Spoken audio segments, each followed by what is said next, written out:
Hello CMA final students, कैसे हैं आप सब। दोस्तों मैं हूं सीए पंकज राउगी और आज की जो वीडियो है वो है सीएमए फाइनल स्टूडेंट्स के लिए। उन सीएमए फाइनल स्टूडेंट्स के लिए जिन्होंने जून 2024 में एग्जाम दिए थे या फिर आने वाले टाइम में एग्जाम देने वाले हैं, क्योंकि आज हम डिस्कस करने वाले हैं सीएमए फाइनल का जो जून 2024 में आपका एग्जाम हुआ था स्ट्रेटेजिक कॉस्ट मैनेजमेंट का, उसका आज हम डिटेल्ड में सॉल्यूशन डिस्कस करने वाले हैं। डिटेल्ड में सॉल्यूशन डिस्कस करने वाले हैं इस तरीके से डिटेल में कि अभी तक मैंने सर्च किया था YouTube पे, शायद ही अभी तक किसी ने इतना डिटेल में एससीएम का सॉल्यूशन डिस्कस किया है जून 24 एग्जाम का। तो फाइनल एग्जामिनेशन जून 2024 का स्ट्रेटेजिक कॉस्ट मैनेजमेंट का जो पेपर हुआ था उसका आज हम सॉल्यूशन डिस्कस करने वाले हैं। जैसा कि हमें पता है कि सिलेबस 2022 हमारा चल रहा है क्योंकि 16 ऑलरेडी स्क्रैप हो चुका है। एग्जाम होता है हमारा 100 मार्क्स का, 3 घंटे आपको पेपर करने के लिए मिलते हैं और आपका जो पेपर आता है वो 2 पार्ट में आता है, सेक्शन ए और सेक्शन बी, जिसमें सेक्शन ए में एक ही क्वेश्चन होता है दैट इज कंपल्सरी क्वेश्चन, जिसमें आपको 2 मार्क्स के 15 एमसीक्यू दिए जाते हैं। अकॉर्डिंगली क्वेश्चन नंबर 1 हमारे लिए 30 मार्क्स का होता है, 30 मार्क्स का होता है। और उसके बाद क्वेश्चन नंबर 2 से लेकर क्वेश्चन नंबर 8 तक जो होते हैं दैट इज 7 क्वेश्चंस, उसमें से आपको 5 क्वेश्चन अटेम्प्ट करने होते हैं। अगर आप हमारे चैनल पे नए और अगर चैनल को सब्सक्राइब नहीं किया है तो कर लीजिए, क्योंकि इस तरीके की जो सॉल्यूशन की सीरीज है, सजेस्टेड आंसर की सीरीज है, वो हर बार हम एग्जाम के बाद आपके लिए लेकर आते हैं। इसके अलावा जैसे ही अभी रिजल्ट आ जाएगा जून 2024 का, उसके बाद हम आपके लिए लेकर आएंगे revision series of HCM, strategic cost management की रिवीजन सीरीज हम लेकर आएंगे आपके लिए दिसंबर 2024 के लिए। और सिमिलरली हम आपके लिए फ्री टेस्ट सीरीज भी लेकर आएंगे दिसंबर 2024 के लिए। जो रिवीजन सीरीज हमारी रहेगी वो यूट्यूब चैनल के थ्रू ही रहेगी, तो यूट्यूब चैनल को सब्सक्राइब करके छोड़ दीजिए ताकि आपको नोटिफिकेशन मिल जाए। इसके अलावा जो हमारी फ्री टेस्ट सीरीज रहती है, फ्री टेस्ट सीरीज हम अपनी मोबाइल ऐप के थ्रू कंडक्ट करते हैं। तो डिस्क्रिप्शन बॉक्स में मोबाइल ऐप का लिंक गिवन है, वहां से आप मोबाइल ऐप डाउनलोड करके रख लीजिए ताकि जब भी वो फ्री टेस्ट सीरीज हो आप उसका बेनिफिट ले सके। इसके अलावा कोई भी क्विक नोटिफिकेशन अपडेट्स के लिए आप हमारा टेलीग्राम चैनल ज्वाइन करके छोड़ दीजिए। टेलीग्राम का चैनल का लिंक भी डिस्क्रिप्शन बॉक्स में ऑलरेडी गिवन है। और इवन जो मैं आपको यहां पे सॉल्यूशन कराने वाला हूं एससीएम के, उसका पीडीएफ भी आपको हमारी मोबाइल ऐप पे ही मिलेगा। तो मोबाइल ऐप को तो डाउनलोड करके छोड़ ही लीजिए और चैनल को सब्सक्राइब करके छोड़ दीजिए। चलिए स्टार्ट करते हैं सेक्शन ए। देखो जो सेक्शन ए है इसका सॉल्यूशन मैं आपको ऑलरेडी प्रोवाइड करवा चुका हूं। सेक्शन ए का सॉल्यूशन मैंने आपको उसी दिन प्रोवाइड करवा दिया था जिस दिन आपका एचसीएम का एग्जाम हुआ था। तो आप जाइए यूट्यूब की प्लेलिस्ट में और वहां पे सजेस्टेड आंसर जून 2024 जो है उसमें एमसीक्यू एचसीएम जो है वो आप देख लीजिए। तो सबसे पहले सेक्शन ए क्वेश्चन नंबर 1 जो है 2-2 नंबर के जो 15 क्वेश्चंस थे उसका सॉल्यूशन मैं ऑलरेडी अपलोड कर चुका हूं उसी दिन जिस दिन आपका एग्जामिनेशन का पेपर हुआ था। और मैं आपको काफी ज्यादा डिटेल में सॉल्यूशन देना चाह रहा था, इसी वजह से मैंने थोड़ा सा टाइम लिया आपके सॉल्यूशन बनाने में, बट 100% डिटेल में हम यहां पे सॉल्यूशन डिस्कस करने वाले हैं। तो answer number 1 MCQ already uploaded है यूट्यूब चैनल पे, प्लेलिस्ट में जाइए, सजेस्टेड आंसर जून 2024, उसमें आपको वीडियो मिल जाएगा। डिस्क्रिप्शन बॉक्स में भी मैं लिंक डाल दूंगा। इसके बाद आते हैं क्वेश्चन नंबर सेक्शन बी की तरफ, जिसमें जैसा कि मैंने पहले ही आपको कहा 7 क्वेश्चन टोटलिटी में होते हैं, जिसमें से आपको कोई भी 5 क्वेश्चन अटेम्प्ट करने होते हैं। हर एक क्वेश्चन 14 मार्क्स का है, तो 5 क्वेश्चन अटेम्प्ट करोगे तो 70 मार्क्स का अटेम्प्ट होगा, 30 का सेक्शन ए अटेम्प्ट हो गया। अकॉर्डिंगली आप 100 का अटेम्प्ट कर पाओगे। अब बात यह आती है कि जो सेक्शन बी है उसमें क्या प्रैक्टिकल था और क्या थ्योरेटिकल था। तो इसमें मैं सिंपली आपको कहूंगा कि क्वेश्चन नंबर 2 पूरा प्रैक्टिकल था, क्वेश्चन नंबर 3 पूरा प्रैक्टिकल था, क्वेश्चन नंबर 4 में एक छोटा सा पार्ट जो पार्ट बी था 7 मार्क्स का, बस ये थ्योरी था।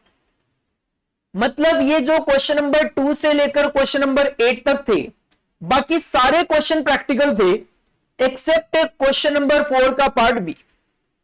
तो मैं सजेस्ट करूंगा क्वेश्चन नंबर 4 का पार्ट भी आप मत कीजिए, क्योंकि आपको 2 क्वेश्चन तो वैसे ही स्किप करने हैं, 7 में से 5 ही तो अटेम्प्ट करने हैं। तो आप एक क्वेश्चन नंबर 4 छोड़ दीजिए, एक और कोई क्वेश्चन छोड़ दीजिए। मतलब मेरा कहने का ये है, आप सेक्शन बी में 70 आउट ऑफ 70 प्रैक्टिकल अटेम्प्ट कर सकते हो, और प्रैक्टिकल अगर अपना ठीक है तो 70 आउट ऑफ 70 मार्क्स भी हम यहां पे लेकर आ सकते हैं। पेपर के लेवल की अगर मैं बात करूं तो पेपर का लेवल इजी ही बोला जाएगा। रीजन बीइंग, सर एक या 2 क्वेश्चन को छोड़कर आई थिंक सारे के सारे जो क्वेश्चंस है वो अपने नोट्स में से ही कवर किए गए। जैसा कि हम बोल के ही चलते हैं बच्चों को कि 90 प्लस मार्क्स के जो क्वेश्चंस होते हैं वो हमारे नोट्स में से ही आते हैं। तो कहीं ना कहीं इस पेपर में भी हमारे नोट्स में से ही थे। जिन बच्चों ने ऑलरेडी पढ़ा हुआ था वो चेक भी कर सकते हैं कि सर हाँ ये क्वेश्चंस हमारे नोट्स में से ही थे। चलिए स्टार्ट करते हैं सॉल्यूशन बनाना। इसमें सबसे पहले क्वेश्चन नंबर 2 था। देखो क्वेश्चन नंबर जो 2 था, मैं नहीं कहूंगा कि ये इजी क्वेश्चन था, अच्छा क्वेश्चन था, ट्रिकी क्वेश्चन था थोड़ा सा। अगर आपको कॉस्टिंग पढ़ना आता है, अगर आपको लैंग्वेज पढ़नी आती है, तो उस सिचुएशन में आप इजीली इस क्वेश्चन को अटेम्प्ट कर सकते थे। वेटेज 14 मार्क्स की थी, तो ऑफकोर्स इजी क्वेश्चन नहीं था, क्योंकि 14 मार्क्स में देखो इंस्टीट्यूट आपके सामने कोई इजीएस्ट क्वेश्चन नहीं रखने वाला है। क्वेश्चन नंबर ये जो 2 था, सिमिलर क्वेश्चन केवल और केवल फिगर चेंज के साथ सीएमए इंटर के मैनेजमेंट अकाउंटिंग में भी ये क्वेश्चन पूछा गया था। चलिए स्टार्ट करते हैं।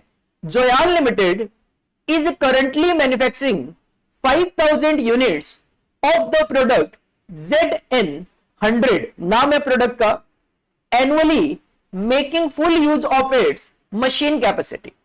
कंपनी का नाम है जोयान लिमिटेड, 5,000 यूनिट्स मैन्युफैक्चर करते हैं, और ये जो 5,000 यूनिट्स मैन्युफैक्चरिंग है ये इनकी फुल कैपेसिटी है, मशीनों की फुल कैपेसिटी ये यूज कर रहे हैं।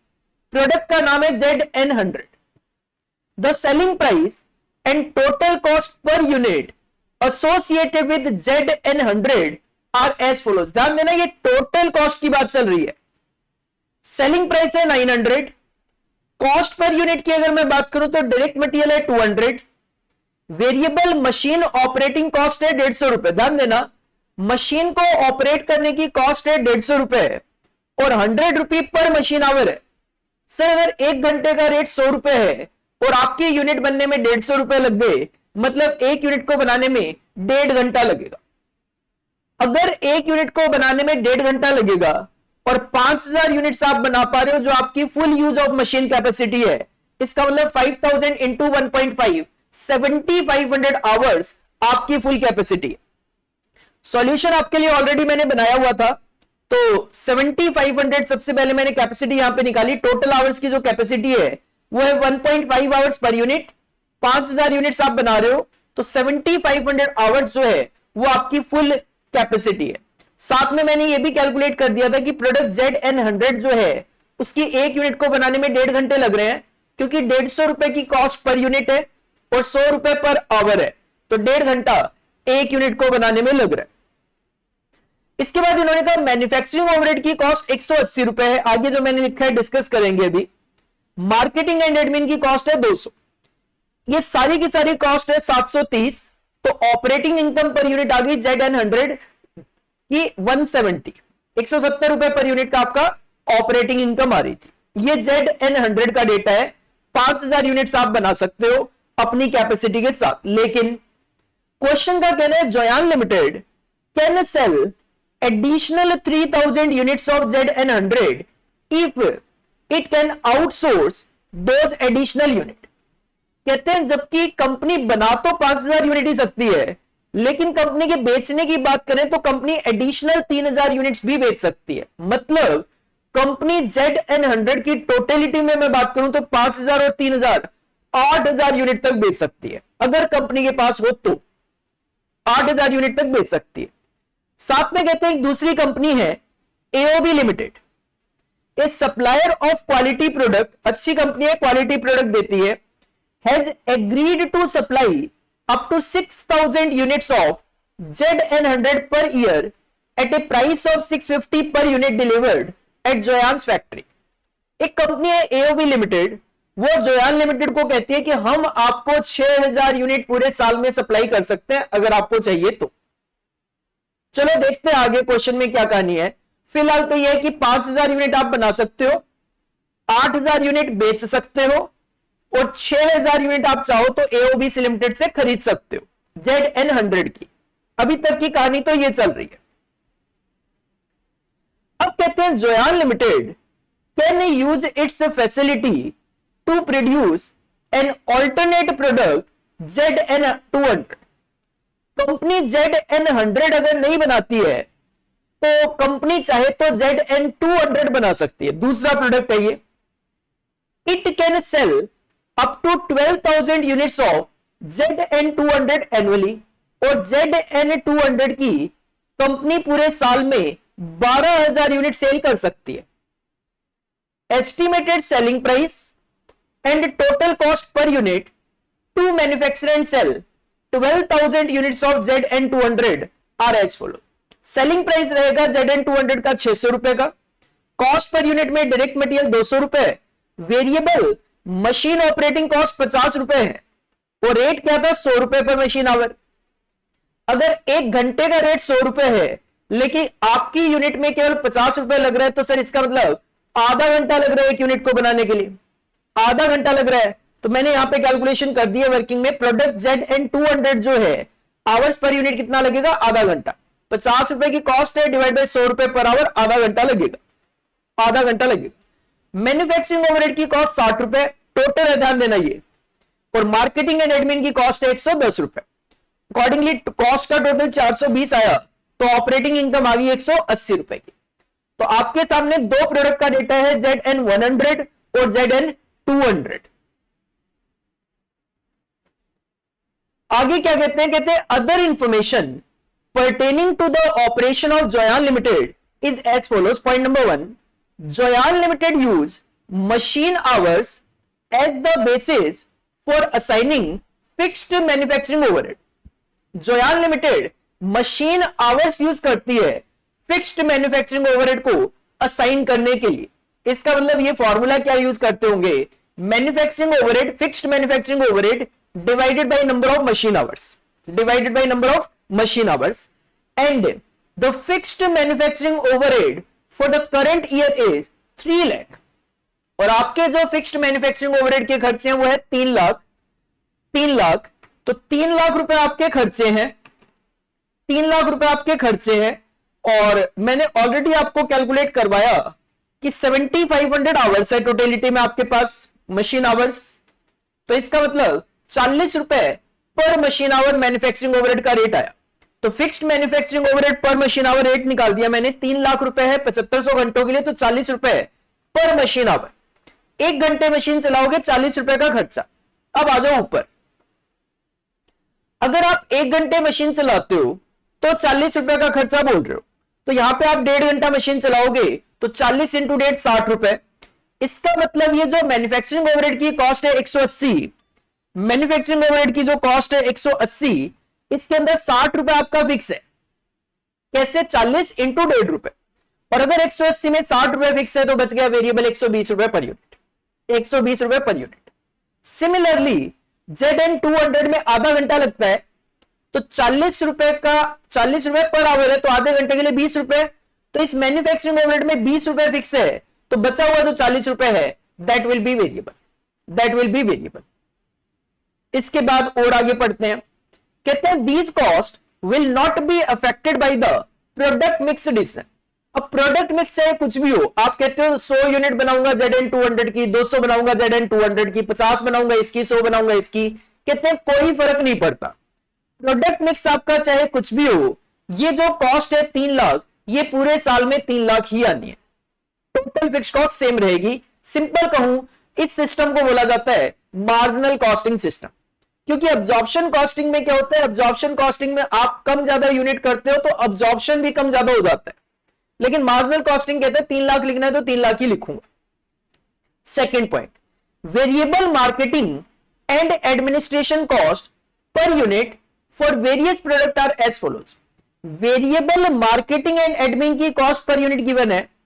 अगर आप ZN100 बनाते हो तो उसमें 80 रुपए का variable marketing and admin cost आएगी।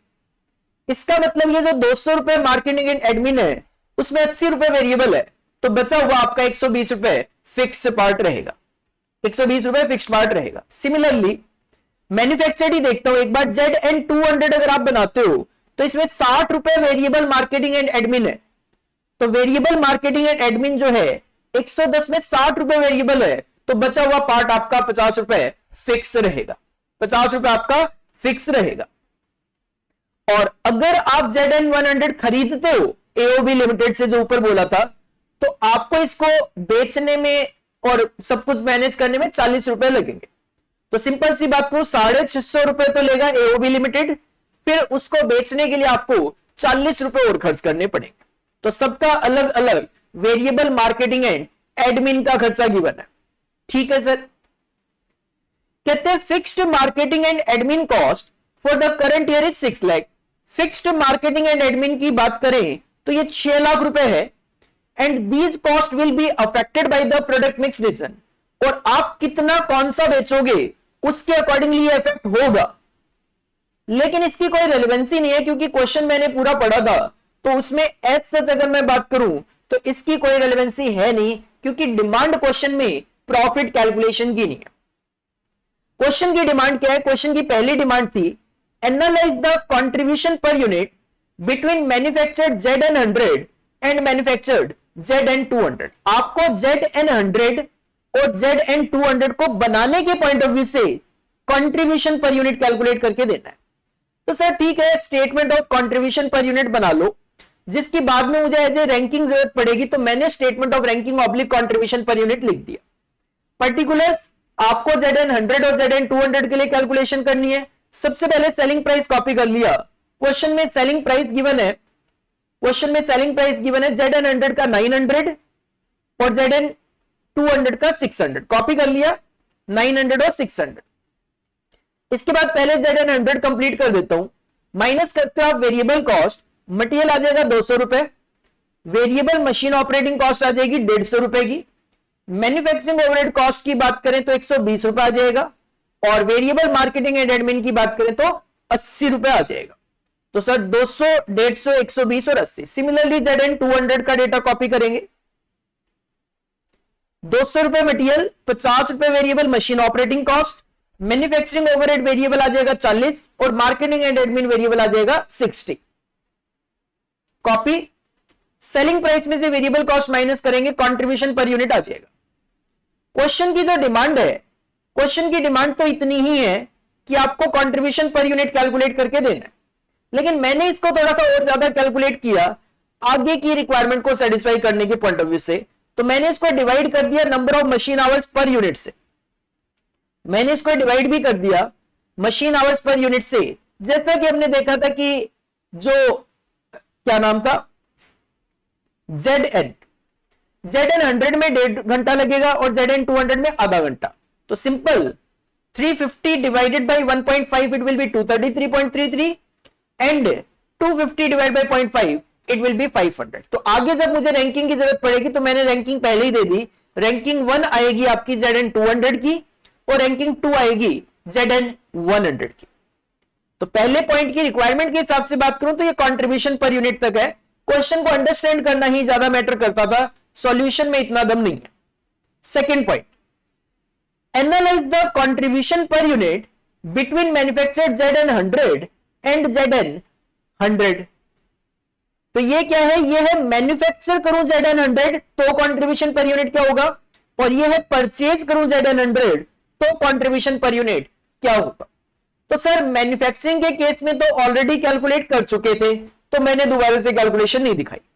हाँ, परचेज वाले केस में सिंपल था सर, सेलिंग प्राइस तो आपका ZN100 का 900 ही वो 600 रुपए ही रहना है, 600 रुपए ही रहना है, 600 नहीं 900 था आई थिंक, यस ZN100 का 900 रुपए रहना है। 650 में खरीदोगे और इसके अलावा एक 40 रुपए आपका परचेज के बाद वेरिएबल मार्केटिंग एंड एडमिन की कॉस्ट आएगी। तो मैंने यहां पे परचेज के केस में कंट्रीब्यूशन पर यूनिट निकाल दिया अलग से। सेलिंग प्राइस 900 था, खरीदूंगा 650 में और इस पे वेरिएबल मार्केटिंग एंड एडमिन का खर्चा लगा दूंगा 40, तो 200 रुपए 210 रुपए कंट्रीब्यूशन पर यूनिट होगा, 210 रुपए कंट्रीब्यूशन पर यूनिट होगा, 210 रुपए पर यूनिट होगा। अब बात आती है थर्ड रिक्वायरमेंट की। थर्ड रिक्वायरमेंट में क्वेश्चन ने कहा calculate the quantity of each product that Joyan limited should manufacture and और परचेज। कहते हैं बताओ कितनी क्वांटिटी बनानी चाहिए, कितनी खरीदनी चाहिए to maximize the operating income, ताकि हमारा प्रॉफिट मैक्सिमम टू मैक्सिमम हो सके। तो इसीलिए तो मैंने पहले ही स्टेटमेंट ऑफ रैंकिंग डिसाइड करा हुआ था कि सर ZN200 पहले बनेगा, कुछ रिसोर्सेज बच जाएंगे, कुछ रिसोर्सेज बच जाएंगे तो ZN100 की भी बनाने की कोशिश करेंगे। तो इसके लिए आपको statement of optimum product mix बनाना होता है। सबसे पहले मैंने ZN200 बनाया। एज पर क्वेश्चन आप ZN200 की मैक्सिमम टू मैक्सिमम 12,000 यूनिट बेच सकते हो, तो सबसे पहले हम ये 12,000 यूनिट बना लेते हैं। हर यूनिट को बनाने में आधा घंटा लगेगा, तो 6,000 घंटे लग गए। पर आपके पास टोटलिटी में कितने घंटे थे एज पर क्वेश्चन? सर हमारे पास टोटलिटी में 7,500 घंटे थे, 7,500 घंटे हमारे पास टोटल थे। तो हमारे पास बैलेंसिंग फिगर में 1,500 घंटे आ गए, बैलेंसिंग फिगर में 1,500 घंटे आ गए। अब मैं बनाऊंगा ZN100, हर यूनिट को बनाने के लिए 1.5 घंटा लगेगा, तो 1000 यूनिट इसकी बना लूंगा, 1000 यूनिट इसकी बना लूंगा। अब बात आती है सर ZN200 तो पूरा बन गया, ZN100 की 100 यूनिट आप बना पाए, जबकि मार्केट में जो इसकी डिमांड है टोटलिटी में वो है 5,000 और 3,000, टोटलिटी में 8,000। लेकिन मैं 1000 यूनिट तो बना पाया, तो 7,000 यूनिट और चाहिए मुझे। लेकिन मैं बाहर से 7,000 नहीं खरीद सकता, मैं बाहर से ज्यादा से ज्यादा कितनी खरीद सकता हूं सर? 6,000 यूनिट्स। क्या इनको बनाकर बेचने में फायदा है? सर बिल्कुल फायदा है। आपने कैलकुलेट किया तो है कि बाहर से खरीदकर बेचने पे भी तो 210 रुपए का कंट्रीब्यूशन कमा पा रहा हूं, तो ठीक है। इसका मतलब 12,000 आप ZN200 बना लो, बचे हुए रिसोर्सेज में 1000 यूनिट ये बन जाएगी, और 6,000 यूनिट जो आप बाहर से खरीद सकते हो वो खरीद के बेच लो। तो 6,000 units of ZN100 should be purchase outside, क्योंकि इसमें भी आपको बेनिफिट है। अगर आप ऐसा करोगे तो आपका प्रॉफिट मैक्सिमम टू मैक्सिमम आपको देखने को मिलेगा। तो इस तरीके से आपको ये क्वेश्चन यहां पे अटेम्प्ट करना था 14 मार्क्स के लिए। मेन क्वेश्चन की लैंग्वेज है, अगर आप क्वेश्चन समझ गए तो आंसर में दम नहीं है, क्वेश्चन समझ गए तो आंसर में दम नहीं है। और ये जो क्वेश्चन था 14 मार्क्स का, सिंपली मैं कहूंगा ये क्वेश्चन नया था, ना तो अपने स्टडी मटेरियल में ऐसा क्वेश्चन था, ना कभी पीछे एग्जाम में ऐसा क्वेश्चन हमारे एग्जाम में कभी पूछा गया। लेकिन सेम क्वेश्चन मैनेजमेंट अकाउंटिंग के पेपर में, CMA इंटर में भी इसी अटेम्प्ट में पूछा गया था। लेकिन तो क्वेश्चन नंबर 2 में कहूंगा एक नया क्वेश्चन था, बट अगर आपको कॉस्टिंग पढ़ना आता है, क्वेश्चन पढ़ना आता है, अंडरस्टैंडिंग है कॉस्टिंग के बेसिक कॉन्सेप्ट्स को लेकर, तो आप इस क्वेश्चन को अटेम्प्ट कर सकते थे 14 मार्क्स के लिए। 14 मार्क्स के लिए इस क्वेश्चन को अटेम्प्ट किया जा सकता था। नेक्स्ट क्वेश्चन, क्वेश्चन नंबर 3 की तरफ अगर बढ़े तो क्वेश्चन नंबर 3 में 2 पार्ट्स आपको दिए गए। पार्ट ए जो है वो आपको ट्रांसफर प्राइसिंग में से दिया गया 7 मार्क्स के लिए, और पार्ट बी जो है वो आपको दिया गया लाइफ साइकिल कॉस्टिंग में से 7 मार्क्स के लिए। और ये दोनों ही क्वेश्चन अगर मैं बात करूं आपको हमारे नोट्स में देखने को मिल जाएंगे। हाँ, फिगर्स नो डाउट चेंज देखने को मिलती है, क्योंकि प्रोफेशनल एग्जाम्स में बहुत रेयर चांसेस होते हैं कि आपको सेम फिगर के साथ क्वेश्चन देखने को मिल जाए। क्वेश्चन नंबर 3 पार्ट ए, आप हमारे नोट्स में ट्रांसफर प्राइसिंग के चैप्टर में जाके ये क्वेश्चन देख सकते हो। सेम क्वेश्चन आपको मिल जाएगा, केवल और केवल फिगर चेंज के साथ। MN company has profit centre divisions EXE and WYE making products X and Y respectively. Company का नाम है MN कंपनी, 2 डिविजन्स है, डिवीजन के नाम है EXE और WYE, और प्रोडक्ट्स के नाम है X और Y। Each unit of Y requires 1 unit of X। Y की 1 यूनिट को बनाने के लिए X की 1 यूनिट की जरूरत है। तो ठीक है सर, जितनी X की डिमांड होगी उतनी Y की डिमांड होगी। And WYE can sell A maximum of 1 lakh units in the external market at A selling price of ₹200 per unit. और जब WYE है सेकेंड डिवीजन, वो ज्यादा से ज्यादा 1 लाख यूनिट मार्केट में सेल कर सकती है और सेलिंग प्राइस रहेगा 200 रुपए पर यूनिट का। ठीक है। EXC has the capacity to produce 2 lakh unit of X, जबकि EXC के पास कैपेसिटी जो है वो 2 लाख यूनिट की है, मतलब 1 लाख यूनिट की कैपेसिटी फालतू बढ़ी हुई है।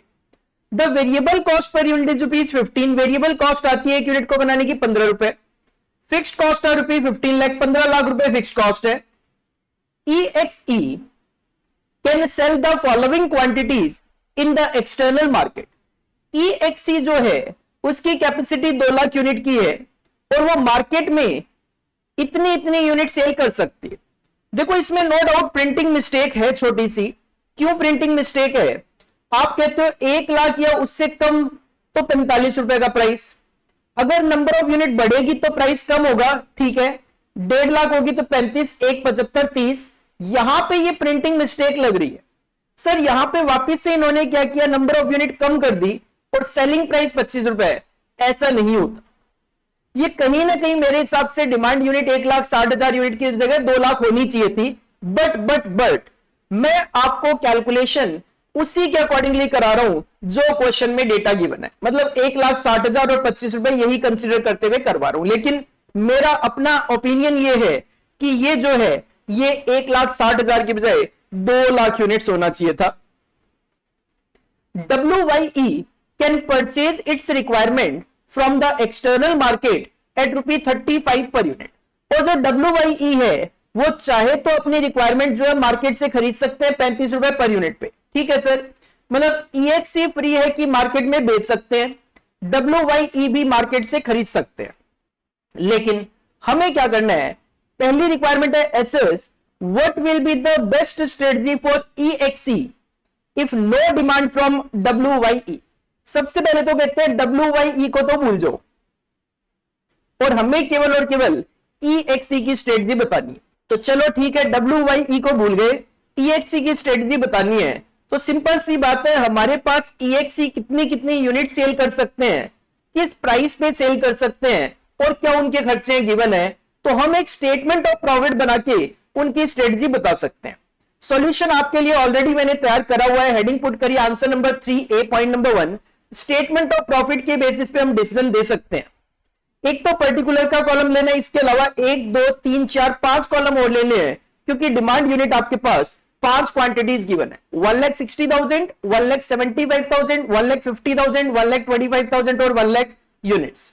सबसे पहले ये लेवल लिख दी, देन प्राइस कॉपी कर दिया 25, 30, 35, 40 और 45 selling price, minus variable cost आपकी 15, तो माइनस कर दिया वेरिएबल कॉस्ट पर यूनिट, तो आपको आपका कंट्रीब्यूशन पर यूनिट पता चल गया और इसको मल्टीप्लाई कर दो नंबर ऑफ यूनिट से, तो आपको आपका टोटल कंट्रीब्यूशन पता चल गया। हालांकि फाइनल आंसर पे कोई फर्क नहीं पड़ेगा, जैसे मैं आपको बोल रहा था ये मेरे अकॉर्डिंगली 2 लाख यूनिट होनी चाहिए थी। अगर ये 2 लाख यूनिट भी होती तो भी यहां पे 20 लाख रुपए ही आता।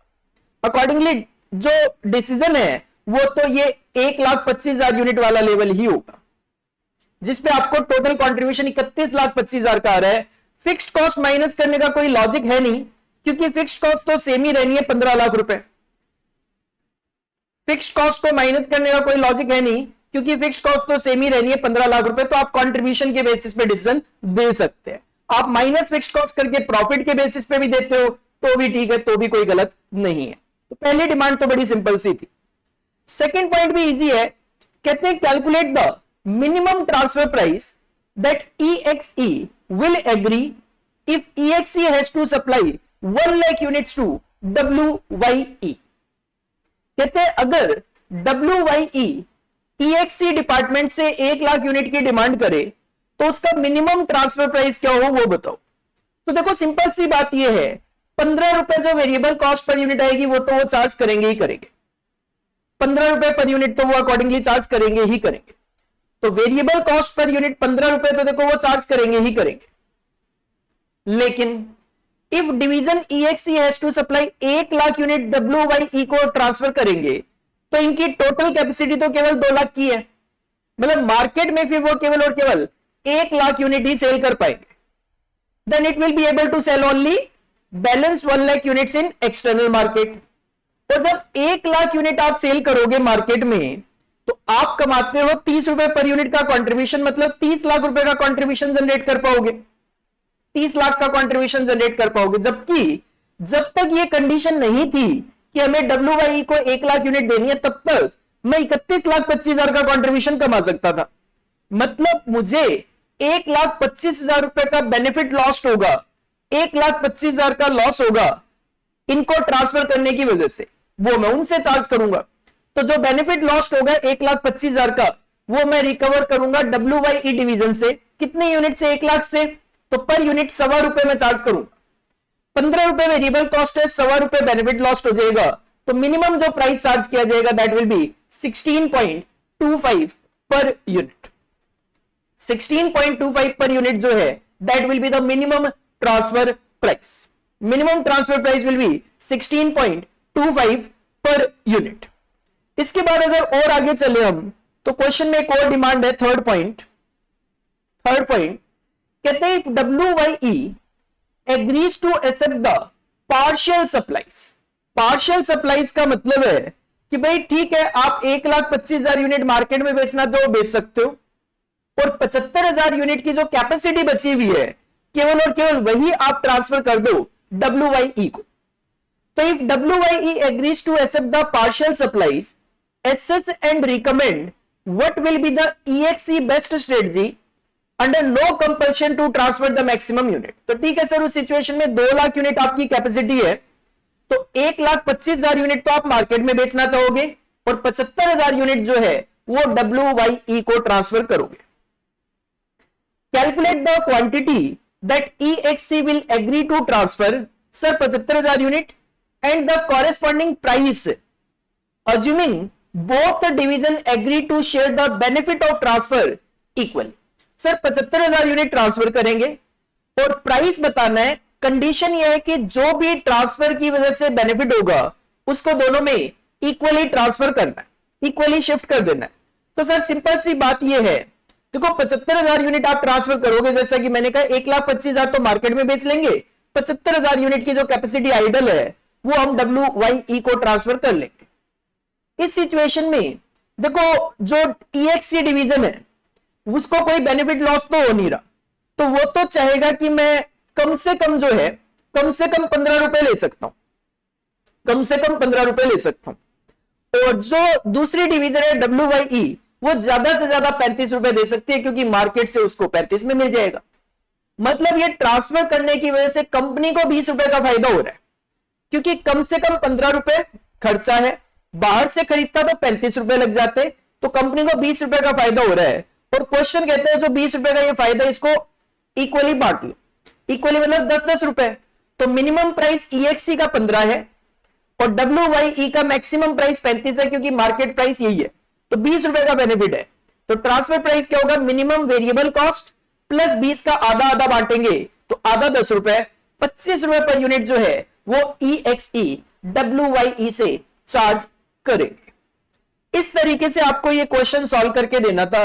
अगेन मैं बार बार ये कहूंगा, सेम बिल्कुल सेम क्वेश्चन जो है वो आपको अपने नोट्स में देखने को यहां पे मिल जाता है। वेटेज थी 7 नंबर की, 7 नंबर के लिए ठीक ठाक क्वेश्चन है, ना मैं कहूंगा कम वेटेज है ना कहूंगा ज्यादा वेटेज है। इसके बाद जो नेक्स्ट क्वेश्चन अटैच किया गया क्वेश्चन नंबर 3 में वो था क्वेश्चन नंबर 3B, और जो क्वेश्चन नंबर 3B है वो आपको लाइफ साइकिल कॉस्टिंग में से क्वेश्चन दिया गया। Question number 3B, POSCEN Limited supports the concept of the life cycle costing for new investment decisions covering its engineering activities। एक कंपनी है POSCEN Limited, life cycle system follow करते हैं। The company is to replace a number of its machines and the production manager is to decide between the BX machine, a more expensive machine with a life of 12 years, and the SW machine with an estimated life of 6 years। दो मशीनों के बीच में selection करना है BX या SW। BX की life 12 साल है, SW की लाइफ 6 साल है। If the SW machine is chosen, it is likely that it would be replaced at the end of 6 years by another SW machine। ठीक है, SW मशीन की लाइफ 6 साल की है, अगर SW मशीन लगा लोगे तो 6 साल के बाद उसको दोबारा से बदलना पड़ेगा। The pattern of maintenance and running cost differs between two types of machine and the relevant data shown below. कहते हैं रनिंग कॉस्ट, मेंटेनेंस की कॉस्ट अलग अलग है दोनों की, जो कि कुछ इस तरीके से है। BX और SW की परचेज प्राइस है 38 लाख और SW 26 लाख, तो BX महंगी है, SW सस्ती है। ट्रेड इन वैल्यू का मतलब होता है स्क्रैप वैल्यू, 6 लाख और 6 लाख रुपए आपको मिलेंगे, कोई भी खरीद लो। इसमें 12 साल के बाद मिलेंगे, तो इसमें 6 साल के बाद मिल जाएंगे। एनुअल रिपेयर की कॉस्ट आएगी BXC में 4 लाख रुपए, SW में ज्यादा आएगी 5,20,000 की। ओवरऑलिंग कॉस्ट मतलब मेंटेनेंस की कॉस्ट पर एनम BX में 8 लाख रुपए की ये कॉस्ट है जो कि आपको 8th ईयर में लगानी है, और SW में 4 लाख रुपए की कॉस्ट है जो आपको 4th ईयर में लगानी है।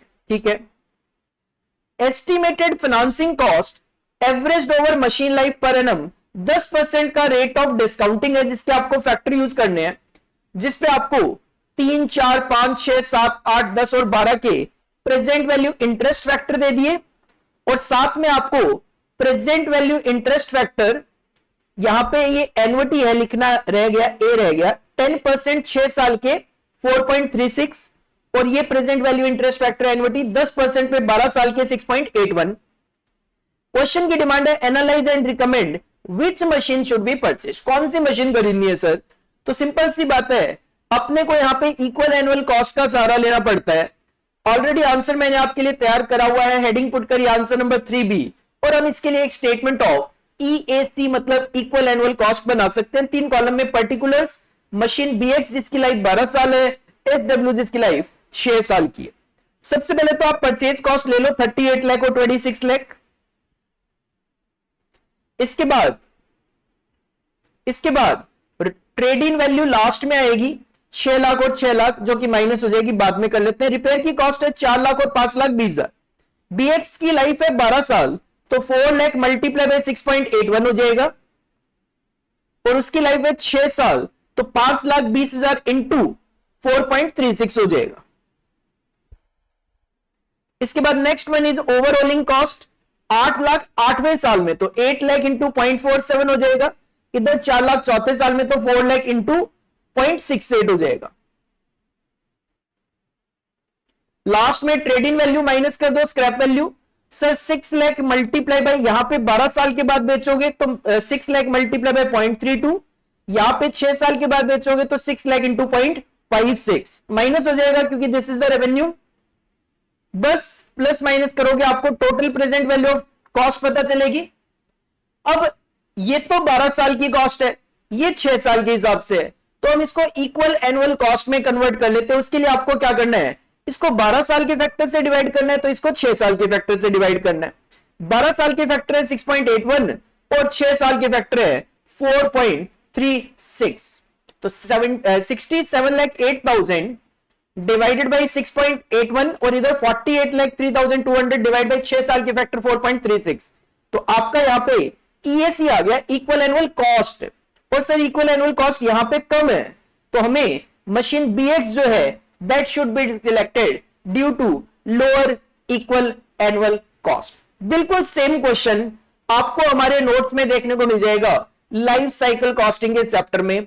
हाँ, फिगर्स नो डाउट चेंज देखने को मिलेगी। अगेन कहूंगा प्रोफेशनल एग्जाम्स हैं, बहुत रेयरली चांसेस होते हैं आपको सेम फिगर का क्वेश्चन देखने को मिल जाए। दिख जाता है कभी कभी, but rare chances, but same तरीके का क्वेश्चन आ जाए वो भी काफी बड़ी बात होती है प्रोफेशनल एग्जाम के पॉइंट ऑफ व्यू से। तो क्वेश्चन नंबर 3 का पार्ट A ट्रांसफर प्राइसिंग और B part life cycle costing, दोनों ही आपको हमारे नोट्स में क्वेश्चन देखने को मिल जाएंगे, ओनली विद फिगर चेंज। बाकी सारी लैंग्वेज 100% आपको सेम देखने को मिल जाती है। नेक्स्ट जो क्वेश्चन है क्वेश्चन नंबर 4, उसके भी अगेन 2 पार्ट किए गए। पार्ट A जो है वो आपको दिया गया थ्रूपुट कॉस्टिंग में से, थ्रूपुट अकाउंटिंग में से 7 मार्क्स की वेटेज का, और पार्ट B जो है वो आपको थ्योरी क्वेश्चन दिया गया लीन अकाउंटिंग में से 7 मार्क्स का, जो कि एक सिंगल थ्योरी क्वेश्चन आपके एग्जाम में यहां पे दिया गया था। क्वेश्चन नंबर 4A, अगेन ऐसा क्वेश्चन आपको हमारे नोट्स में देखने को मिल जाएगा बट एक छोटा सा पॉइंट जो है वो इसमें यहां पे ऐड किया गया था। क्या है? Bywon limited, a manufacturing company, manufactures 3 products VN, DN and XN। Company का नाम है बाइवॉन लिमिटेड, 3 तरीके के प्रोडक्ट्स बनाती है, VN, DN और XN। Due to scarcity of machine hour, machine hours जो है वो बॉटलनेक का मतलब स्केयरसिटी है, लिमिटिंग फैक्टर है। Management of Bywon limited is planning to adopt throughput accounting in the company. Throughput accounting में हम क्या करते हैं? थ्रूपुट कंट्रीब्यूशन निकालते हैं, selling price minus material cost करके। The information pertaining to the 3 products are as follows. आपको तीनों प्रोडक्ट का सेलिंग प्राइस गिवन है, मटेरियल कॉस्ट गिवन है, हर यूनिट को बनाने के लिए मशीन आवर्स कितने कितने चाहिए वो भी गिवन है, और मैक्सिमम एनुअल डिमांड भी गिवन है। टोटल फैक्ट्री कॉस्ट जो है वो है 1 करोड़ 5 लाख, और मशीन आवर्स जो आपके पास अवेलेबल है वो है 35,000 आवर्स। यहां पे ये वाली जो लाइन थी वो न्यू ऐड की गई थी, जो आपको नोट्स में क्या, स्टडी मटेरियल में क्या, कहीं पे भी देखने को नहीं मिल रही। Bywon limited has to supply 2500 units of product DN to beta limited.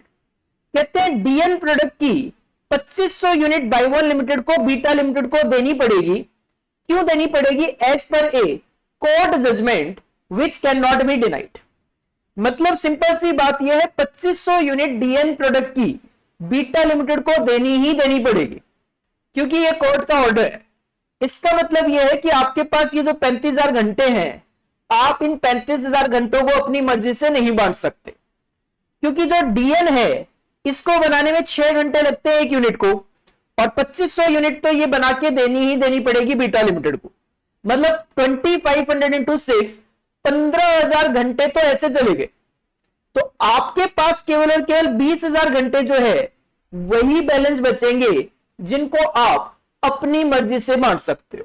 बस इतना सा नया पॉइंट था, बाकी तो नॉर्मल क्वेश्चन है। पॉइंट नंबर 1 कहते हैं rank the product using throughput accounting. सबसे पहले तो स्टेटमेंट ऑफ रैंकिंग बनाना है थ्रूपुट अकाउंटिंग के accordingly, and then prepare a statement showing optimal mix for maximization of profit. उसके बाद आपको ऑप्टिमम मिक्स बनाना है। तो सर ठीक है, स्टेटमेंट ऑफ रैंकिंग तो बना लो, उसके लिए तो ये जो बीटा लिमिटेड को 2500 यूनिट देनी है इसकी कोई रेलेवेंसी नहीं है, और स्टेटमेंट ऑफ रैंकिंग तो सिंपल बन जाएगा। आंसर ऑलरेडी मैंने आपके लिए बनाया हुआ है, हेडिंग पुट करिए answer number 4 A statement of ranking बनाया, 4 कॉलम में पर्टिकुलर्स, प्रोडक्ट के नाम है VN, DN और XN। सबसे पहले सेलिंग प्राइस कॉपी पेस्ट करेंगे, 5,000, 4,000, 3,500 माइनस करेंगे मटेरियल कॉस्ट पर यूनिट 2,500, 2,500 और 2,000, तो आपको आपका थ्रूपुट कंट्रीब्यूशन पर यूनिट मिल जाएगा। लिमिटिंग फैक्टर है हमारा आवर्स, तो डिवाइड करेंगे मशीन आवर्स पर यूनिट 564, तो आपको थ्रूपुट कंट्रीब्यूशन पर आवर पता चल जाएगा 500, 250, 375। तो फर्स्ट रैंकिंग आएगी VN की, सेकेंड रैंकिंग आएगी XN की, और लास्ट रैंकिंग आएगी DN की। लेकिन 2500 यूनिट आपकी DN को सप्लाई करनी ही करनी है। As per question it is mandatory to supply 2500 units of DN to beta limited. तो मशीन आवर चले जाएंगे इसमें 2500 इंटू 6, 15,000, जबकि आपके पास टोटल आवर्स कितने थे? 35,000। तो आपको केवल और केवल 20,000 ही घंटे अपने हिसाब से एलोकेट करने। अब बना लो statement of optimum product mix. Sir सबसे पहले आप बनाना पसंद करोगे VN, क्योंकि इसकी रैंकिंग पहली है, और VN की कितने यूनिट? सर VN की मैक्सिमम टू मैक्सिमम 3,000 यूनिट, 5 घंटे लगेंगे, तो 3,000 इंटू 5, 15,000 घंटे चलेंगे। आपके पास टोटल घंटे कितने? 20,000, तो 5,000 घंटे आपके पास बैलेंसिंग फिगर में बच गए, जो कि आप सेकंड रैंकिंग वाले प्रोडक्ट को देना चाहोगे, जो कि XN है। XN की एक यूनिट को बनाने में 4 घंटे लगते हैं, और आपके पास है 5,000 घंटे, तो आप 1250 यूनिट ही बना पाओगे, जबकि इसकी डिमांड जो है वो ज्यादा है, 2,000 यूनिट है। तो सर घंटे हमारे पास कम थे, तो इस तरीके से आप एलोकेशन कर सकते हो as per the demand of question. पहले क्वेश्चन की डिमांड तो यही है, लेकिन फिर सेकंड पॉइंट में इन्होंने कहा मान लो whether court judgement has affected the optimum plan of profit of the company. कहते हैं क्या कोर्ट का जजमेंट आपके प्रॉफिट प्लान को, ऑप्टिमम प्लान को अफेक्ट कर रहा है?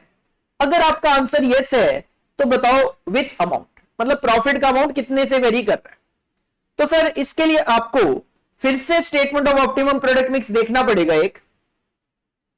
उससे पहले मैंने इसका प्रॉफिट कैलकुलेट कर दिया कि 3000 यूनिट्स या 15000 घंटे, 15000 घंटे वीएन आप बना रहे हो, एक घंटे से आप कमा लोगे 500, तो 15000 इंटू 500 एक कमा लोगे। एक्सएन 5000 घंटे और 375 रुपए कमा लोगे, तो 5000 इंटू 375 और 15000 घंटे बीटा लिमिटेड को ये दिए कमाओगे, तो इस पे भी तो 15000 इंटू 250, 15000 इंटू 250, क्योंकि बीटा लिमिटेड को देनी है, प्राइस को लेकर तो कुछ हुआ नहीं ना, तो जो प्राइस गिवन है वही कंसीडर कर लो। तो अकॉर्डिंगली प्रॉफिट आ रहा है आपका 15000 into 500, 5000 into 375, 15000 into 250 minus factory cost minus कर दो जो क्वेश्चन में गिवन है 1 करोड़ 5 लाख की, तो आपको आपका प्रॉफिट मिल गया 26,25,000। अब मान लो ये कोर्ट वाली कंडीशन नहीं होती, तो अगर कोर्ट वाली कंडीशन नहीं होती तो मैं फिर 35,000 घंटों को बांटता। अगर मैं 35,000 घंटों को बांटता तो सबसे पहले मैं वीएन की 3000 यूनिट बना लेता, 5 घंटे के हिसाब से 15,000 घंटे इसमें लग जाते। लेकिन सेकेंडली मैं क्या करता, सेकेंडली मैं सेकेंड रैंक के अकॉर्डिंगली एक्सएन बनाता। कितनी यूनिट बनाता सर, पूरी 2000 बनाता, 4 घंटे के हिसाब से 8000 घंटे इसको देता, 8000 घंटे इसको देता। मेरे पास टोटल 35,000 घंटे थे, तो अब मेरे पास बैलेंसिंग फिगर में 12,000 घंटे बचते। अब मैं डीएन बनाता, हर यूनिट को बनाने में 6 घंटे लगते, तो मैं 2000 यूनिट इसकी भी बना लेता। तो अकॉर्डिंगली मुझे कितना प्रॉफिट होता सर, 15,000 इंटू 500,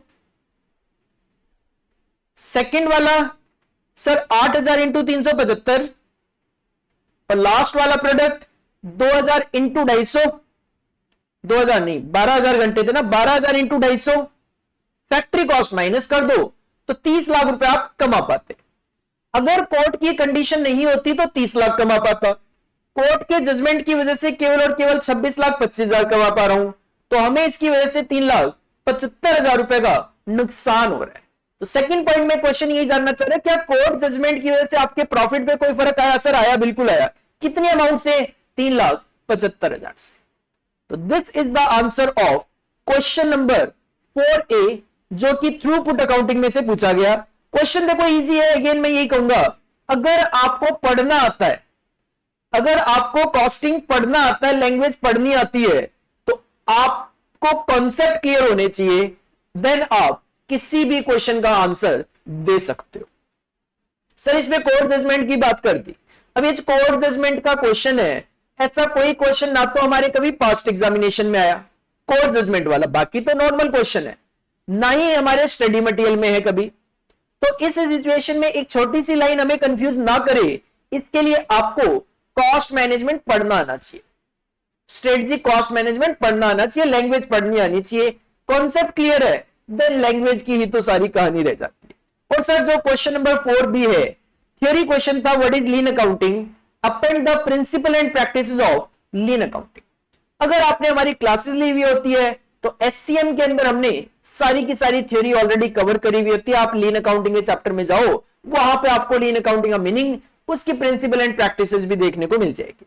बट अब सभी बच्चों ने तो हमारी क्लासेस नहीं ली हुई, तो उस सिचुएशन में मैं आपको स्टडी मटेरियल में से बता रहा हूं कि स्टडी मटेरियल के पेज नंबर 60 पे आपको लीन अकाउंटिंग का मीनिंग, प्रिंसिपल एंड प्रैक्टिसेस देखने को मिल जाएगी। तो आप अपना इंस्टीट्यूट का स्टडी मटेरियल ओपन कीजिए, new study material that is as per syllabus 2022, accordingly आपको वहां पे इसका सॉल्यूशन पेज नंबर 60 पे देखने को मिल जाता है। पढ़ सकते हो आप कि लीन अकाउंटिंग क्या है। अगर आपने इस क्वेश्चन को अटेम्प्ट किया है तो चेक कर लो कितना आपने वहां पे ठीक लिखा है। अटेम्प्ट नहीं किया, वेल गुड सर, कोई दिक्कत वाली बात ही नहीं है। मैं तो कहता हूं थ्योरी अटेम्प्ट क्यों कर रहे हो, थ्योरी अटेम्प्ट करनी नहीं चाहिए। जब आपको प्रैक्टिकल 7 में से 5 क्वेश्चन अटेम्प्ट करने हैं और 6 क्वेश्चन वहां पे प्रैक्टिकल ऑलरेडी गिवन है पूरे, तो आपको थ्योरी के लिए तो जाने की जरूरत है ही नहीं। बट फिर भी हमने सारी की सारी थ्योरी एससीएम में ऑलरेडी कवर करवाई हुई है, तो आप इजीली वहां पे कर सकते हो, देख सकते हो। क्वेश्चन नंबर 5 जो था वो फुल्ली डेडिकेटेड टू था स्टैंडर्ड कॉस्टिंग, क्योंकि क्वेश्चन नंबर 5A में भी 7 मार्क्स का आपको स्टैंडर्ड कॉस्टिंग देखने को मिल रहा है, लेबर वेरिएंसेस। तो बी पार्ट में आपको अगेन स्टैंडर्ड कॉस्टिंग देखने को मिल रहा है, दैट इज वेरिएबल ओवरहेड और fixed overhead variances.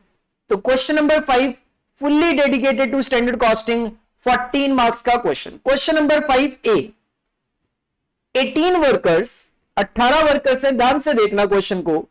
12 type 1 workers, again कहूंगा ये क्वेश्चन भी बिल्कुल सेम है हमारे नोट्स में से, बस एक दो फिगर का फर्क है। अगेन मैं कहूंगा एक दो फिगर का ही फर्क है, ये टाइमिंग वगैरह जो है वो सब कुछ एज इट इज वहां से कॉपी पेस्ट की गई है। 18 workers, 12 type 1 workers and 6 type 2 workers. 18 workers इस तरीके से हैं, टाइप 1 वर्कर है कुछ टाइप 2 वर्कर्स है, 12 और 6। Work in a production process of RONT limited during a month of 25 working days है। Each type 1 worker is expected to produce 8 units per day and type 2 worker is expected to produce 10 units per day. Type 1 worker जो है उनसे expectation ये है कि 8 unit per day बना के देंगे, तो 25 दिन है तो 25 इंटू 8 200 यूनिट हो गया, और 12 वर्कर है तो 200 इंटू 12 2400 यूनिट हो गई। तो 12 वर्कर 8 यूनिट पर डे, 25 दिन 2400 यूनिट। इसका आंसर मैंने ऑलरेडी तैयार करा हुआ है, साथ के साथ दिखाता हूं आपको कि टाइप 1 वर्कर जो उनसे एक्सपेक्टेड है 2400 यूनिट बनाकर देंगे। जो टाइप 2 वर्कर है वो 10 यूनिट पर डे है, तो 25 दिन है तो 25 इंटू 10 250 यूनिट, लेकिन 6 वर्कर है तो 250 इंटू 6 1500 यूनिट। इनसे एक्सपेक्टेड है कि ये आपको 1500 यूनिट बना के देंगे। टाइप 1 वर्कर 2400 यूनिट बना के देंगे एक्सपेक्टेशन है, टाइप 2 वर्कर 1500 यूनिट बना के देंगे, ये एक्सपेक्टेड है। They work on the regular shift from 9 AM to 5 PM and have a tea break. कहते हैं रेगुलर शिफ्ट है 9 से 5, 9 से 5 मतलब 8 घंटे की शिफ्ट है, 8 घंटे की शिफ्ट है। And have a tea break between 10:30 to 10:45 PM and 3 to 3:15 PM। Sir दो तो टी ब्रेक होते हैं 10:30 से 11:15 और 3 से 3:15, and also have a lunch break from 1 to 1:30 PM, आधे घंटे का लंच ब्रेक है। लेकिन अगर मैं ध्यान से बात करूं सर, टी ब्रेक और लंच टाइम दोनों ही नॉर्मल आइडल टाइम होते हैं, दोनों ही नॉर्मल आइडल टाइम होते हैं, जिसके लिए आपको पेमेंट तो करना ही है। तो क्वेश्चन ने बोला भी है यहां पे, normal waiting and breaks time are included in standard hour for production, और ये आप ऑलरेडी कंसीडर करके चल रहे थे। तो ध्यान देना, जो आइडल टाइम होता है वो अब नॉर्मल आइडल टाइम के लिए कैलकुलेट होता है, नो कि नॉर्मल के लिए, और जो नॉर्मल आइडल टाइम है वो ऑलरेडी टाइम में एडजस्टेड है, तो आपको इसका कुछ भी नहीं करना, आपको इसका कुछ भी नहीं करना। एक्चुअल प्रोडक्शन जो है वो किया 2000 यूनिट्स बाई टाइप 1 वर्कर्स और 1200 यूनिट बाई टाइप 2 वर्कर। तो एक्चुअल में 2000 यूनिट्स और 1200 यूनिट जो है वो एक्चुअल में प्रोडक्शन हुआ। The standard wage rate per our were 80 and 90 for type 1 and type 2 worker respectively, and corresponding actual were 90 and 100 respectively। Sir standard rate थे 80-90, जबकि एक्चुअल है 90 और 100। स्टैंडर्ड रेट 80 और 90 का, जबकि एक्चुअल जो है वो है 90 और 100 का, ठीक है।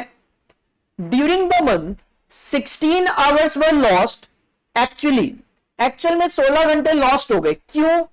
For both type of workers, क्यों? Which is also as per expectation for waiting of material and inspection. Sir material का वेट करने में और इंस्पेक्शन करवाने में 16 घंटे लॉस्ट हो गए, लेकिन ये भी एज पर एक्सपेक्टेशन है, मतलब ये भी नॉर्मल है। तो नॉर्मल है तो सर नॉर्मल के लिए आइडल टाइम कैलकुलेट ही नहीं होता, आइडल टाइम वेरिएंस अब नॉर्मल के लिए कैलकुलेट होता है। अगेन आपने 16 घंटे का कुछ भी नहीं करना। क्वेश्चन की कुछ डिमांड है, उसके लिए आपको data for labour variances prepare करना पड़ेगा। तो सिंपल 9 से 5 की टाइमिंग थी, मतलब 8 घंटे, तो 12 वर्कर 25 दिन, तो 12 इंटू 25 इंटू 8 घंटे 2400 घंटे बनते हैं टाइप 1 वर्कर के। और सिमिलरली 6 वर्कर थे टाइप 2, तो 6 इंटू 25 इंटू 8 ये बनते हैं आपके 1200 घंटे टाइप 2 वर्कर के। टोटल हो गया 3600, रेट से मल्टीप्लाई करके अमाउंट कैलकुलेट करते। स्टैंडर्ड फॉर एक्चुअल आउटपुट निकाल लो, 2400 है, 2400 के लिए तो 2000 के लिए 2000, 1200 है 1500 के लिए तो 1200 के लिए 960, स्टैंडर्ड रेट से मल्टीप्लाई करके स्टैंडर्ड कॉस्ट निकालती। एक्चुअल में अगर बात करें तो एक्चुअल में अलग से कोई डेटा नहीं है, तो जो टाइम आपको यहां पे गिवन था 2400 और 1200 घंटे, एक्चुअल टाइम भी सेम रहेगा, एक्चुअल टाइम भी सेम रहेगा, एक्चुअल टाइम भी सेम रहेगा, जिसके लिए आपको पेमेंट्स करने हैं एट द रेट ऑफ 90 और 100, अकॉर्डिंगली आपकी एक्चुअल कॉस्ट आ गई। क्वेश्चन की पहली डिमांड तो ये थी कि स्टैंडर्ड लेबर कॉस्ट बताओ, तो सर स्टैंडर्ड लेबर कॉस्ट है 246,400, 246,400। सेकंड रिक्वायरमेंट है क्वेश्चन में, आपको लेबर का कॉस्ट वेरिएंस बताना है, standard cost minus actual cost, standard cost minus actual cost. Standard cost है 246,400, एक्चुअल कॉस्ट है 336, it will B 89,600 adverse. Next है आपका लेबर एफिशिएंसी वेरिएंस, फार्मूला होता है standard hours minus actual hours into standard rate. Sir standard hours 2000, actual hours 2400, multiply by 80 type 1 worker के लिए, type 2 के लिए 960 माइनस 1200 इंटू 90। इंडिविजुअल निकाल के टोटल कर दो, 53,600 आपको लेबर एफिशिएंसी वेरिएंस पता चल जाएगा। और फोर्थ रिक्वायरमेंट थी क्वेश्चन की, आइडल टाइम वेरिएंस निकालो। तो सर आइडल टाइम वेरिएंस जैसा कि मैंने पहले भी कहा जीरो होगा, क्योंकि आइडल टाइम वेरिएंस निकलता है अब नॉर्मल आइडल टाइम के लिए, जबकि पूरे क्वेश्चन में बार बार क्लियर किया गया है नॉर्मल आइडल टाइम गिवन है।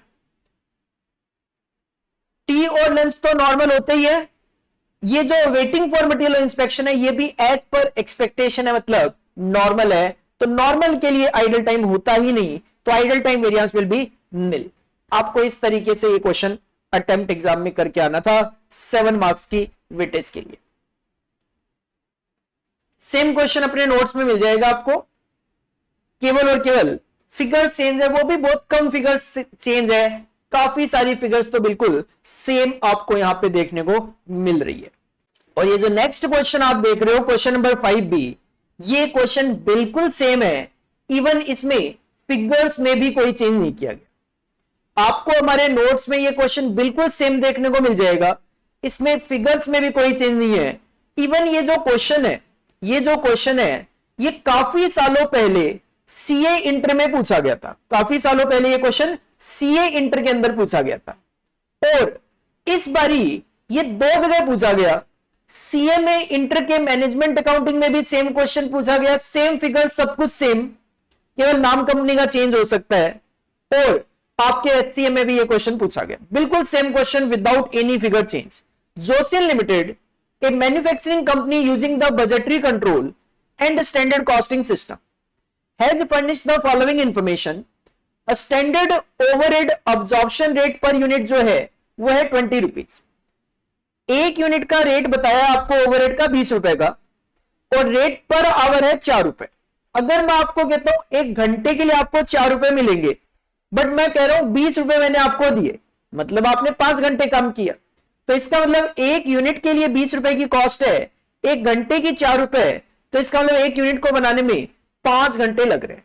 ऑलरेडी ये सॉल्यूशन बनाया हुआ है, standard overhead rate per unit 20 है, स्टैंडर्ड रेट पर आवर 4 है, तो आवर्स लग रहे हैं 1 यूनिट को बनाने में 20 डिवाइड बाई 4, 5 घंटे लग रहे हैं सर, 5 घंटे लग रहे हैं। बजटेड प्रोडक्शन है 12,000 यूनिट का, 1 यूनिट को बनाने में 5 घंटे, स्टैंडर्ड 12,000 यूनिट आप बनाने की सोच रहे हो, तो बजटेड आवर्स आ जाएंगे 60,000। बजटेड प्रोडक्शन 12,000 यूनिट है, तो बजटेड आवर्स आ जाएंगे 12,000 इंटू 5, 60,000, 60,000। एक्चुअल प्रोडक्शन आपने किया है 15,560 यूनिट का, और एक्चुअल वर्किंग आवर है 74,000। अगर आपके पास एक्चुअल प्रोडक्शन गिवन है, तो आप standard hours for actual output calculate कर सकते हो। सर 1 यूनिट के लिए स्टैंडर्ड आवर्स 5 थे, तो 15,560 के लिए कितने होने चाहिए? 77,800, और एक्चुअल आवर्स आपके पास क्वेश्चन में गिवन है 74,000। तो आपको आपके budgeted hours, standard hours for actual output और एक्चुअल आवर्स पता चल गए, ठीक है सर। इसके बाद क्वेश्चन ने अपना पत्ता खोला, बोला एक्चुअल ओवरहेड अमाउंटेड टू 2,95,000, जिसमें से 62,500 फिक्स है। यहां आके आपको पता चला, ओ ये जो ऊपर बात कर रहे थे ओवरहेड और रेट पर आवर की, ये तो वेरिएबल और फिक्स दोनों की बात कर रहे थे।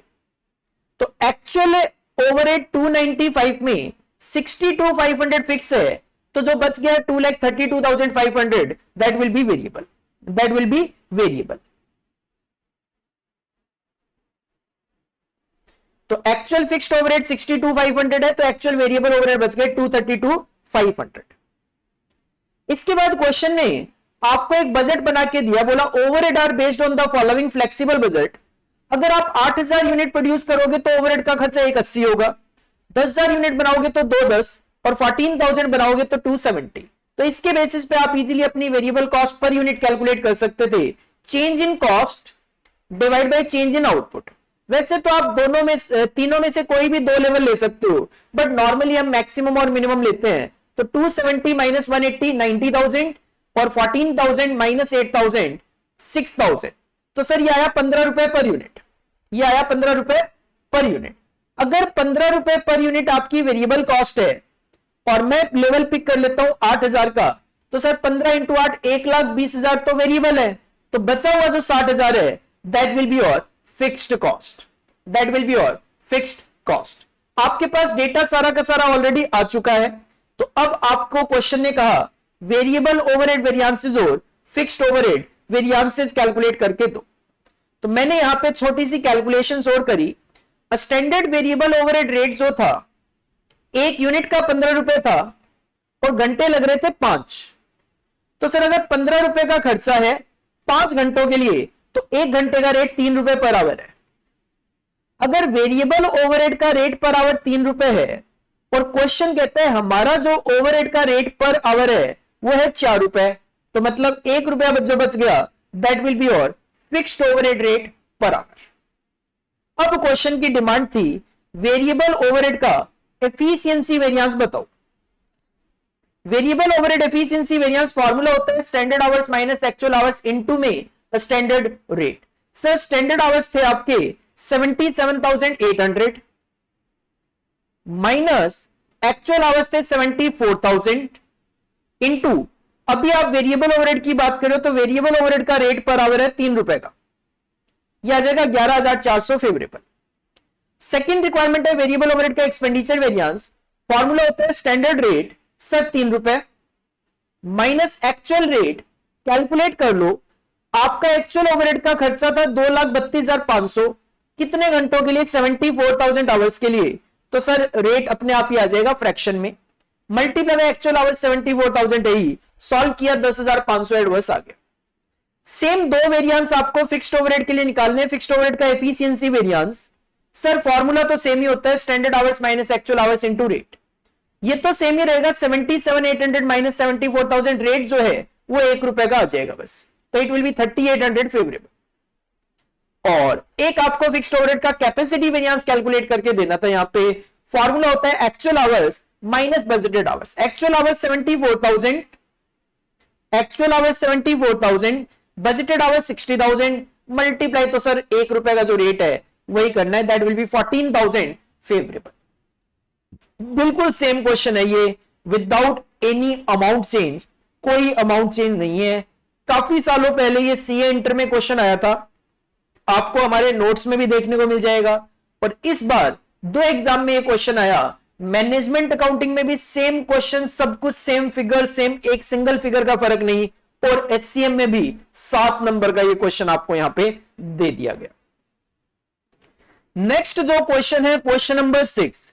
क्वेश्चन नंबर 6 के भी 2 पार्ट किए गए, पार्ट ए और पार्ट बी, जिसमें पार्ट ए आपको दिया गया लीनियर प्रोग्रामिंग में से, और पार्ट बी जो है वो आपको यहां पे दिया गया सिमुलेशन के चैप्टर में से, सिमुलेशन के चैप्टर में से।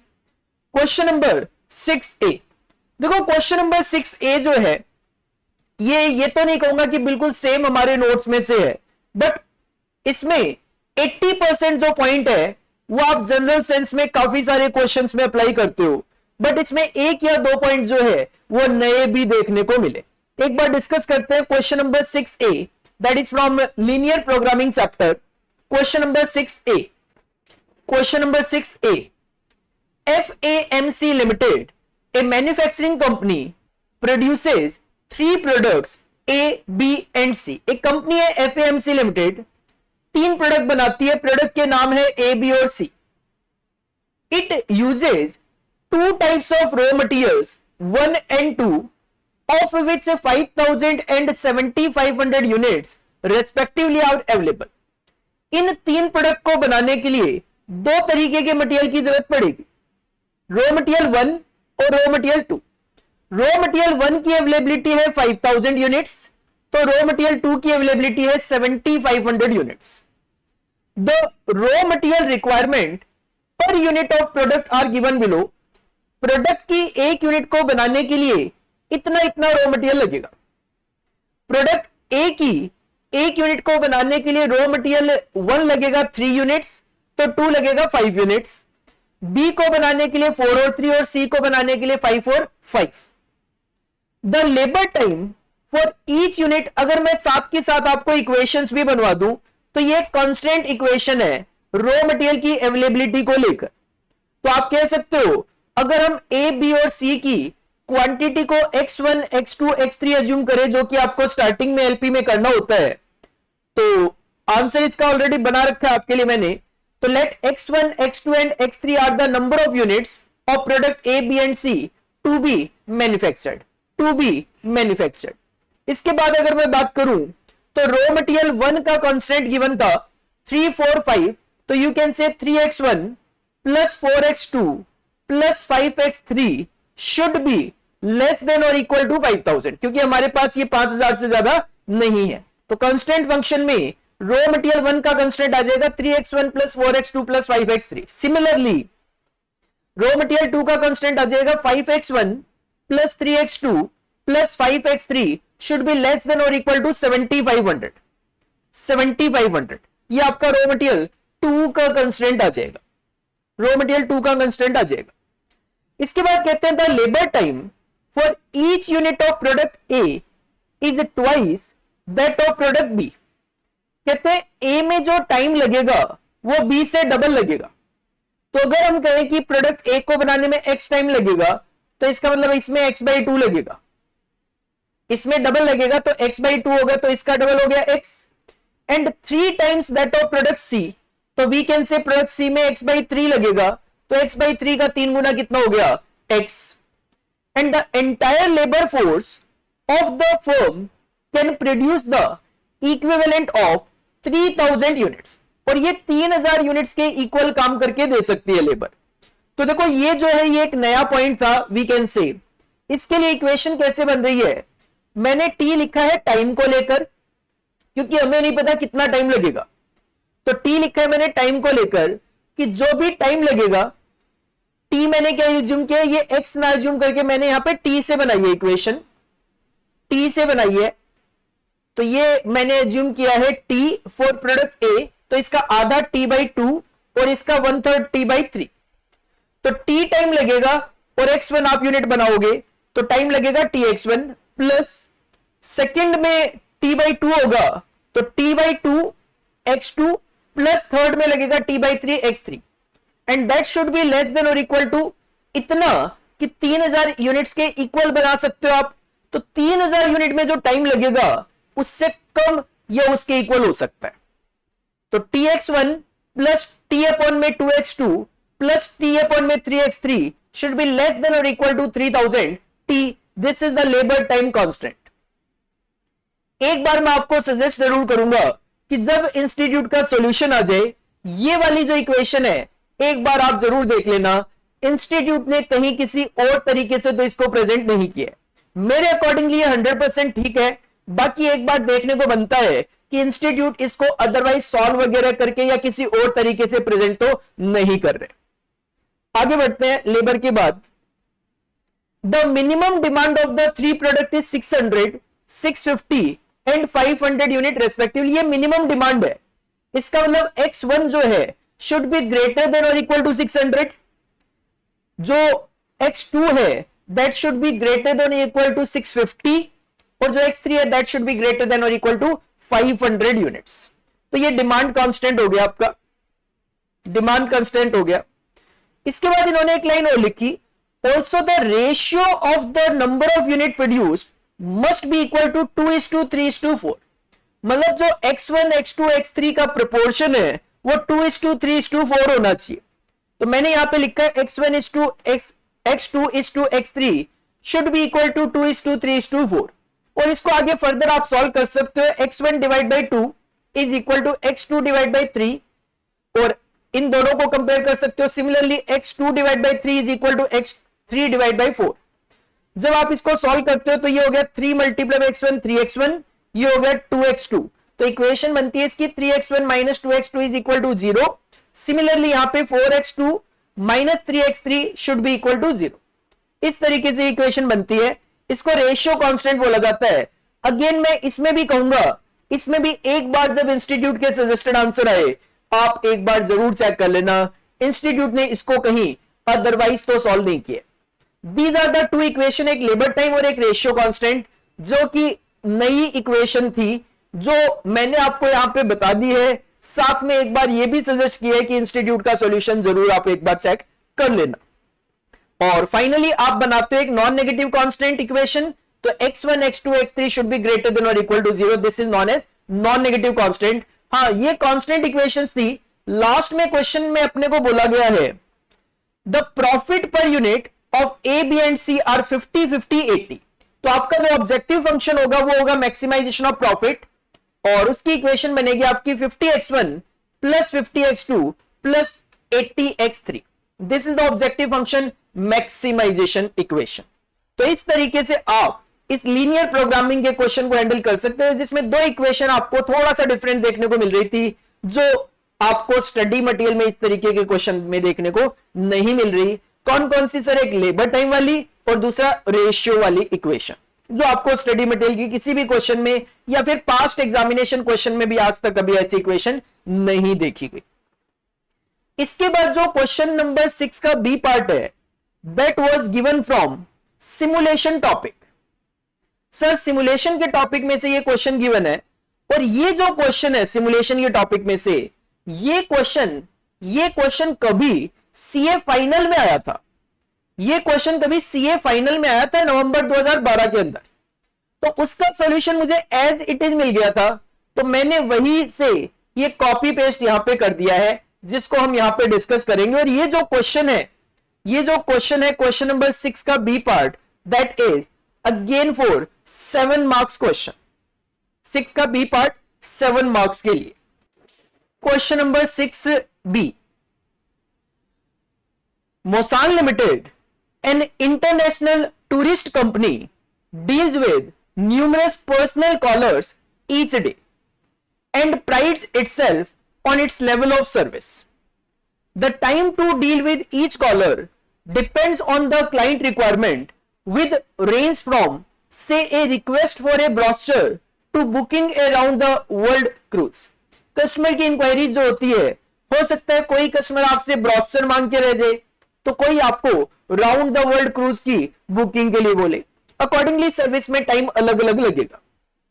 If a client has to wait for more than 10 minutes for attention, it is companies policy for the manager to see him personally and to give him a holiday voucher worth ₹50। Company की एक policy है कि अगर किसी भी client को 10 minute attention करना पड़ता है, मतलब सिंपल सी मैं बात करूं भाई, कॉल लगाया और 10 मिनट तक वेट करना पड़ा, तो उस सिचुएशन में कंपनी की पॉलिसी है कि मैनेजर पर्सनली उनको हैंडल करेंगे और एक 15 रुपए का हॉलीडे वाउचर दिया जाएगा। मतलब 10 मिनट अगर क्लाइंट वेट करेगा कॉल के लिए, तो उस सिचुएशन में 15 रुपए का एक हॉलीडे वाउचर उनको मिलेगा मैनेजर की तरफ से, कंपनी की तरफ से।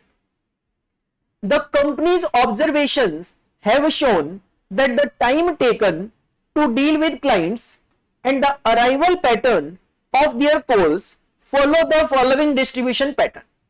आपको एक तो बताया हुआ है कि time to deal with clients कितना टाइम लगेगा, और एक है टाइम बिटवीन कॉल अराइवल्स, मतलब एक कस्टमर से दूसरे कस्टमर की कॉल आने में बीच में कितना टाइम गैप हो सकता है।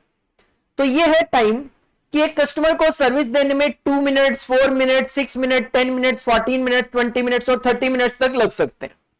और इनकी प्रोबेबिलिटी है 0.05, 0.10, 0.15, 0.30, 0.25, 0.10, 0.05। सिमिलरली दो कॉल के बीच में टाइम हो सकता है 1 मिनट, 8 मिनट, 15 मिनट और 25 मिनट्स का, जिसकी प्रोबेबिलिटी है 0.2, 0.4, 0.3 और 0.1। क्वेश्चन की रिक्वायरमेंट है पॉइंट नंबर 1 में, demonstrate how you would simulate the operation of the travel agency based on the use of random number table। आपके पास ये random number table given है, इसके बेसिस पे आपको सिमुलेशन करके देना है। Simulate the arrival and serving of 12 clients, 12 client का आपको डेटा सिमुलेट करके देना है। And show the number of clients who receive A voucher, और बताओ कितने नंबर ऑफ क्लाइंट्स को वाउचर मिलेगा। सिंपल सी बात करूं, 10 मिनट या उससे ज्यादा वेट करने का मतलब वाउचर मिलना। Use line 1 of the random number below to derive the arrival pattern. Line 1 आपको अराइवल पैटर्न के लिए यूज करनी है और लाइन 2 आपको यूज करनी है सर्विस टाइम के लिए। ये आपको रैंडम नंबर यूज करते हैं। सर यहां पे दो इवेंट है, एक है time to deal with client और दूसरा है टाइम बिटवीन कॉल अराइवल्स। तो आपको यहां पे दो statement of random number range सबसे पहले तो प्रिपेयर करनी थी।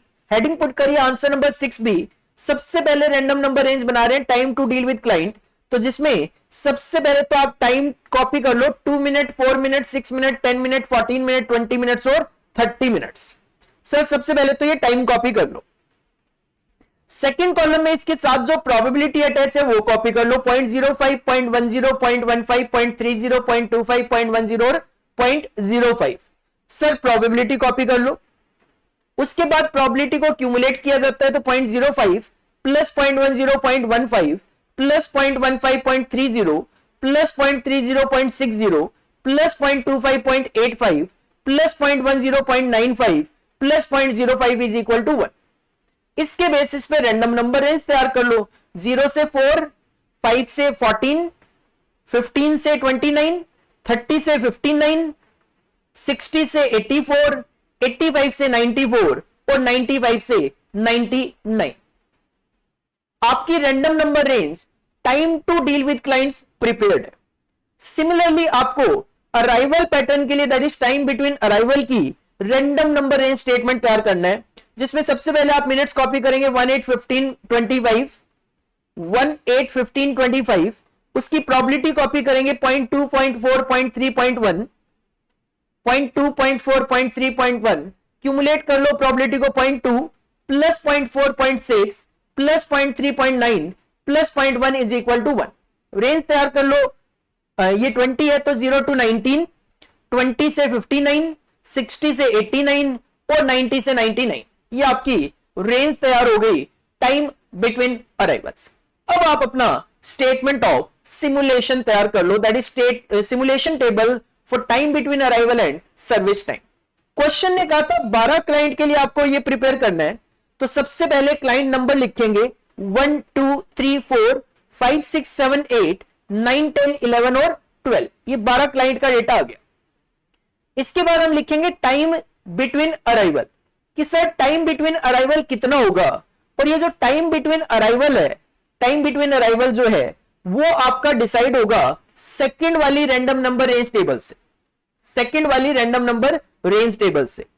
और क्वेश्चन ने क्लियरली बोला था जो लाइन 2 है, लाइन 2 सर्विस के लिए लाइन 1 जो है वो आपको अराइवल के लिए यूज करनी है। तो सबसे पहला नंबर है 3। सर 3 आपका कवर होगा 0 से 19 में, तो 1 मिनट का टाइम होगा, 1 मिनट का टाइम होगा। सेकंड नंबर है 47। 47 कवर होगा 20 से 59 में, तो टाइम होगा 8 मिनट का, 8 मिनट का। नेक्स्ट नंबर है 43। सर 43 भी 20 से 59 में कवर होगा, तो टाइम होगा 8 मिनट का, 8 मिनट का। नेक्स्ट नंबर है 73। 73 जो नंबर है वो कवर होगा आपका 60 से 89 में, तो टाइम होगा 15 मिनट्स का, टाइम होगा 15 मिनट्स का। सिमिलरली नेक्स्ट नंबर है 86। तो 86 जो नंबर है वो भी 60 से 89 में कवर होगा, तो टाइम होगा 15 मिनट्स का, 15 मिनट्स का। नेक्स्ट नंबर है आपका 36। सर 36 नंबर जो है वो आएगा 20 से 59 में, टाइम होगा 8 मिनट का। नेक्स्ट नंबर है 96। तो 96 जो है, 96 नंबर आपका कवर्ड होगा 90 से 99 में, और टाइम होगा 25 मिनट्स का। नेक्स्ट नंबर है 47। 47 आपका नंबर कवर होगा 20 से 59 में, टाइम होगा 8 मिनट का, 8 मिनट का। इसके बाद नेक्स्ट आपका 36। 36 जो है वो कवर होगा 20 से 59 में, 8 मिनट का टाइम होगा, 8 मिनट का टाइम होगा। नेक्स्ट नंबर आपका 61, सर 61 आपका कवर होगा 60 से 89 में, टाइम होगा 15 मिनट्स का, 15 मिनट्स का। नेक्स्ट नंबर आपका 46, सर 46 नंबर कवर होगा आपका 20 से 59 में, टाइम होगा 8 मिनट का। और लास्ट रैंडम नंबर आपका 98 और 99 तो लास्ट वाले कैटेगरी में कवर होगा 90 से 99 में, टाइम होगा 25 मिनट्स का। इस तरीके से आप टाइम बिटवीन अराइवल्स कैलकुलेट कर सकते हो और इसके बेसिस पे आप अराइवल टाइम कैलकुलेट कर सकते हो। अराइवल टाइम पहले का होगा 1, तो दूसरे का होगा 1 + 8 9, तीसरे का होगा 9 + 8 17, तो नेक्स्ट का होगा 17 + 15 32, नेक्स्ट होगा 32 + 15 47, नेक्स्ट होगा 47 + 8 55, नेक्स्ट होगा 55 + 25 80, नेक्स्ट होगा 80 + 8 88, नेक्स्ट होगा 88 + 8 96 मिनट्स, 96 + 15 111 मिनट्स, 111 + 8 119, 119 + 25 144। ये आपको अराइवल टाइम पता चल जाएगा। अब अराइवल टाइम के बाद ये टाइम इन जो है वो हम देखते हैं क्या कहानी बनती है, बट इससे पहले आपको सर्विस टाइम डिसाइड कर लेना है। सर्विस टाइम के लिए आपको फर्स्ट जो रैंडम नंबर रेंज टेबल थी उसकी हेल्प लेनी है और जो लाइन 2 रैंडम नंबर थे वो यूज करने हैं। सर पहला नंबर है 63, 63 आपका कवर होगा 60 से लेकर 84 में, 14 मिनट्स का सर्विस टाइम होगा।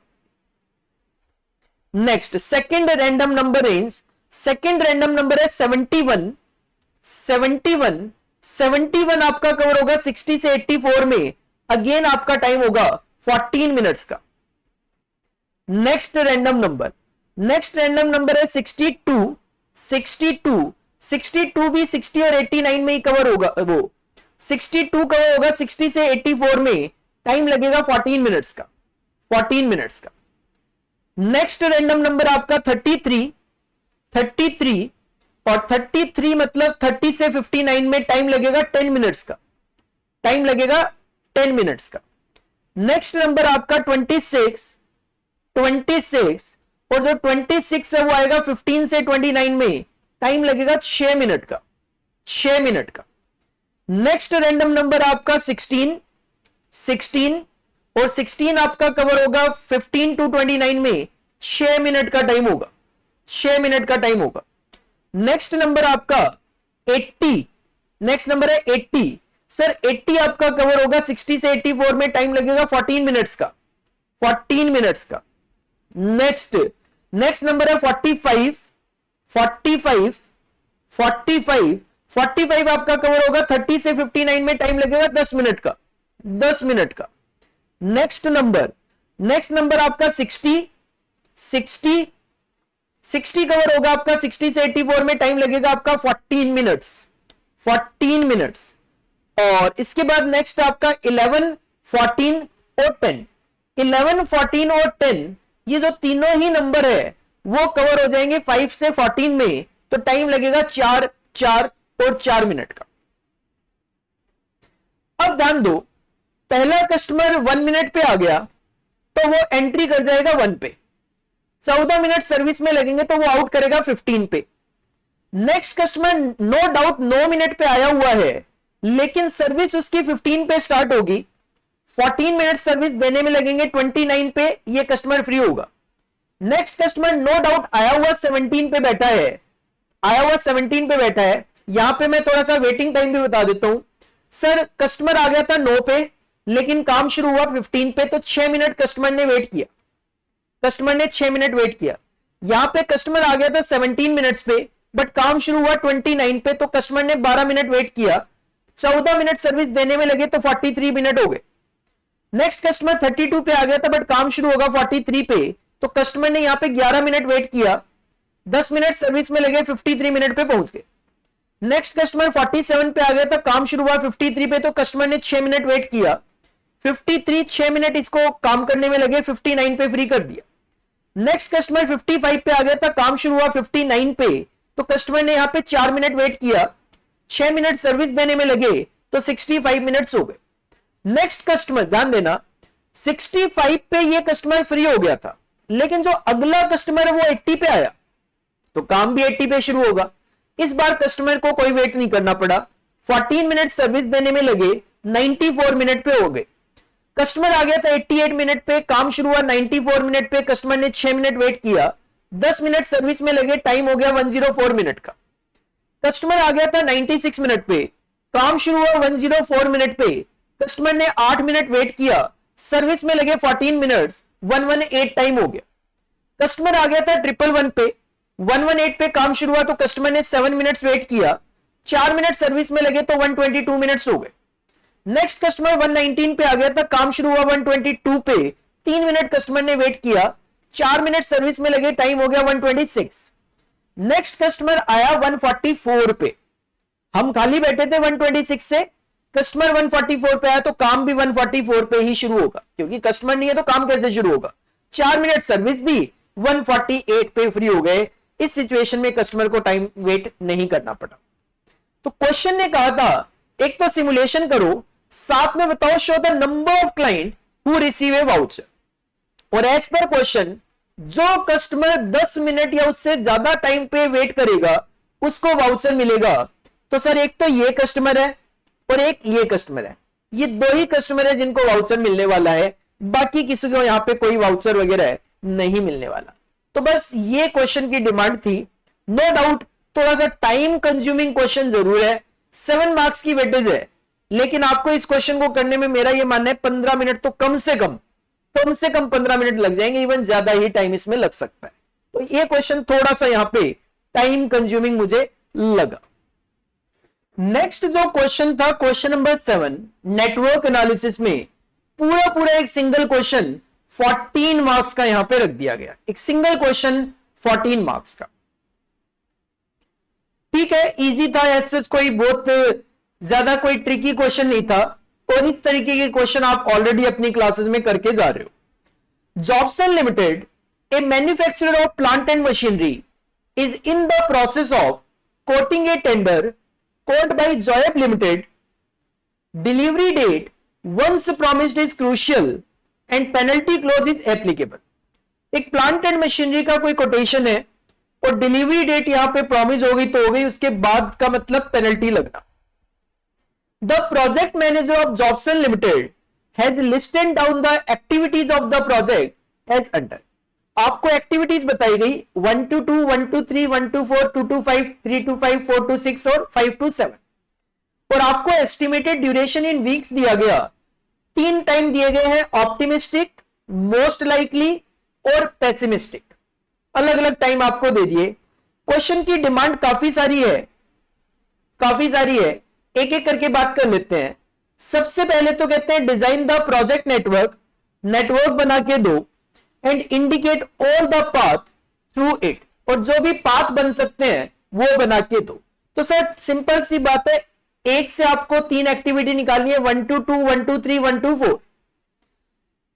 तो मैंने यहां पे सबसे पहले 1 to 2, 1 to 3, 1 to 4 3 एक्टिविटीज निकाल दी।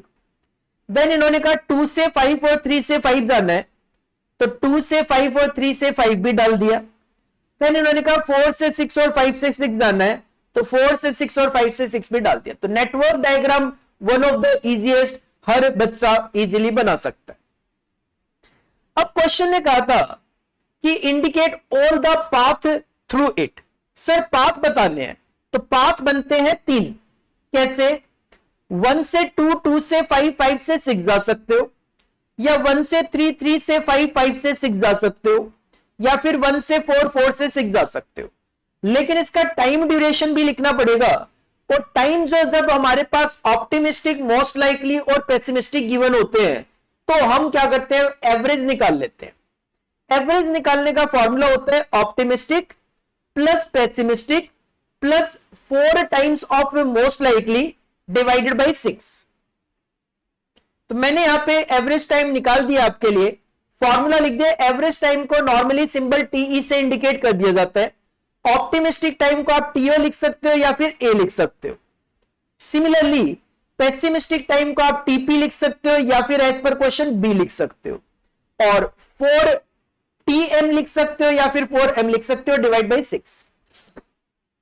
तो simple 1 + 7 + 1 × 4 divided by 6। 1 plus 7 plus 4 into 4 divided by 6, 2 plus 8 plus 2 into 4 divided by 6, 1 plus 1 plus 1 into 4 divided by 6, 2 plus 14 plus 5 into 4 divided by 6, 2 plus 8 plus 4 into 5 divided by 6, और finally 3 plus 15 plus 6 into 4 divided by 6। फॉर्मूले में आप data रखकर average time calculate कर सकते हो, और ये सारा का सारा जो डेटा है ये वीक्स में है। तो 1 to 2 एक्टिविटी का टाइम रहेगा 2 वीक्स, 1 to 3 एक्टिविटी का टाइम रहेगा 4 वीक्स, 1 to 4 एक्टिविटी का टाइम रहेगा 3 वीक्स, 2 to 5 एक्टिविटी का टाइम रहेगा 1 वीक, 3 to 5 एक्टिविटी का टाइम रहेगा 6 वीक्स, 5 to 6 और 4 to 6 का टाइम रहेगा 5 और 7 का। तो मैंने यहां पे टाइम लिख दिए और साथ में पाथ का भी टाइम लिख दिया। पहले पाथ में टाइम लगेगा 2 plus 1 plus 7, it will B 10 weeks. Second में है 4 plus 6 plus 7 17 वीक्स, और थर्ड में है 3 plus 5 8 वीक्स। और सर क्रिटिकल पाथ जो कि अभी नहीं पूछा था, सेकंड पॉइंट में जाके इन्होंने पूछा है एनालाइज द एक्सपेक्टेड ड्यूरेशन। निकाल दिए मैंने एक्सपेक्टेड ड्यूरेशन, टीई जो थे एक्सपेक्टेड ड्यूरेशन ही था। SS project length, sir project की लेंथ भी एसएस कर दी है जो कि 17 वीक्स होगा। हाईएस्ट जो टाइम होता है that is the project length, that is the critical path. और अब आपको वेरियांस भी निकालना है हर एक एक्टिविटी के लिए। सर वेरियांस निकालने का भी फॉर्मूला होता है टीपी माइनस टीओ, मतलब pessimistic time minus optimistic time. आप इसको बी माइनस ए भी लिख सकते हो, डिवाइड बाय 6 का स्क्वायर। तो सिंपल आपको करना क्या है, सर टाइम आपके पास गिवन है 7 minus 1 डिवाइडेड बाई 6 और square.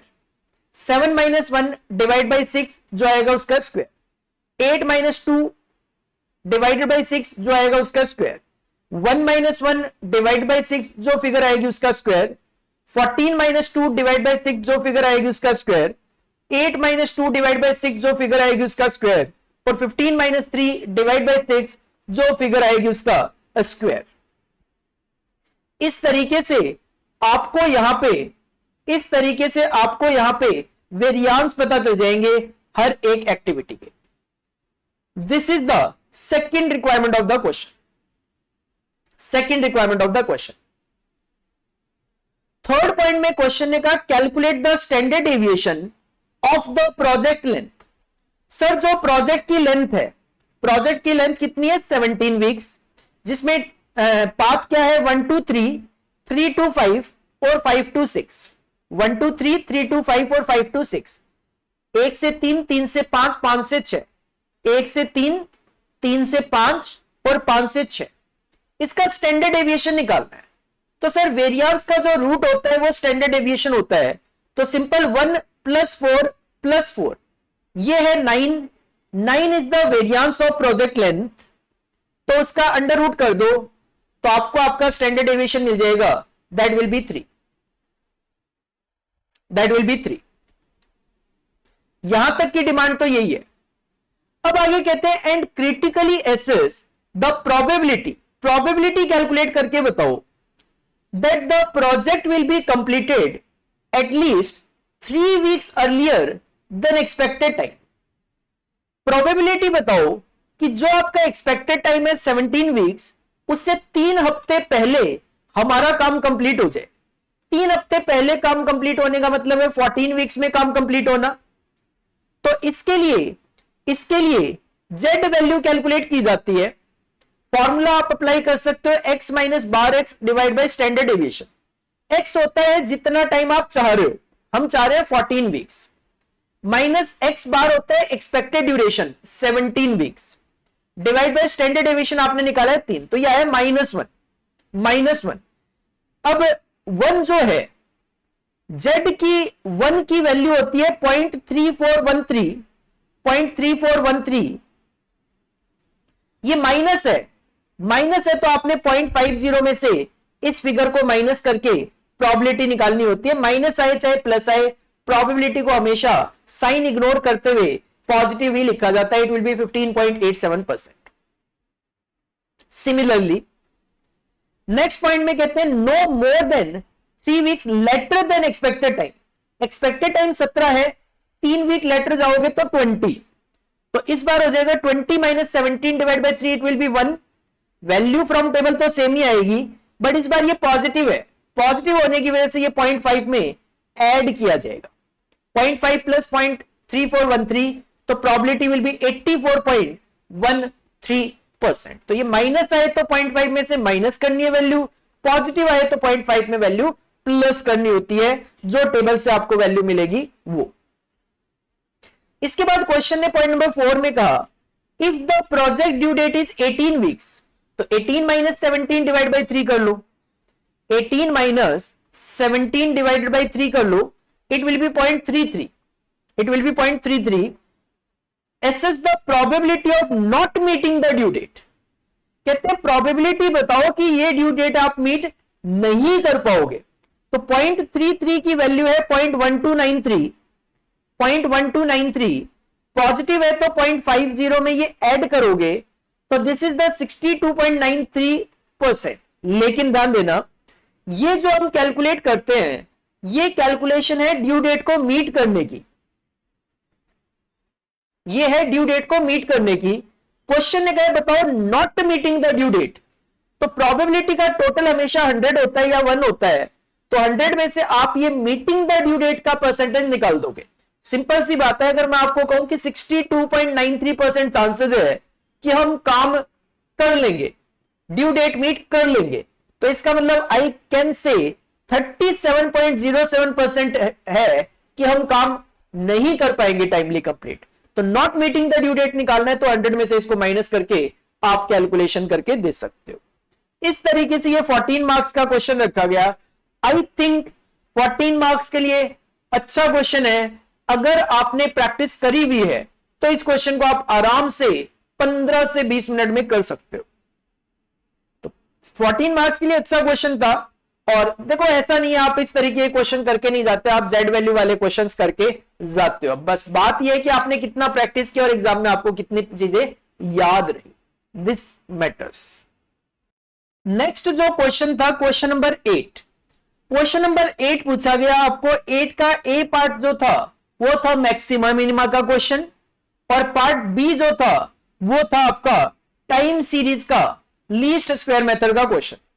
Question number 8A, Juju limited a mobile manufacturer produces x sets per week at a total cost of, cost का फंक्शन गिवन है x square plus 78x plus 300, and Juju limited is a monopolist and demand function for the product is x is equal to 600 minus p upon में 8।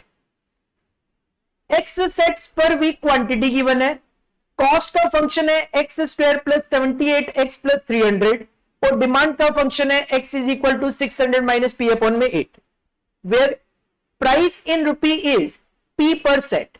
Price क्या है? p per set, इसके अंदर p का मतलब। Question में 3 demand है, एक एक करके सेटिस्फाई कर सकते हैं। पॉइंट नंबर 1 में डिमांड है analyse the optimal production per week. आपको प्रोडक्शन पर वीक बताना है, और प्रोडक्शन यहां पे क्या है? एक्स सेट पर वीक है। इसका मतलब आपको मेनली एक्स कैलकुलेट करके देना है फर्स्ट पॉइंट के अकॉर्डिंगली, मेनली अपने को एक्स कैलकुलेट करके देना है। तो इसका भी सॉल्यूशन आपके लिए ऑलरेडी तैयार करा हुआ है।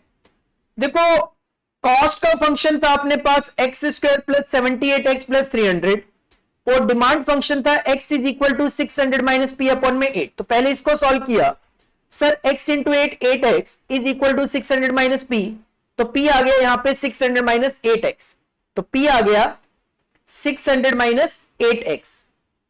अब अगर ये p इज द प्राइस है, p इज द प्राइस है, अगर मुझे टोटल रेवेन्यू निकालना हो तो प्राइस को क्वांटिटी से मल्टीप्लाई करूंगा, और क्वांटिटी क्या है क्वेश्चन में? x, तो x को मल्टीप्लाई कर लो प्राइस से, मतलब x को मल्टीप्लाई कर लो 600 माइनस 8x से, आपको आपका रेवेन्यू पता चल जाएगा।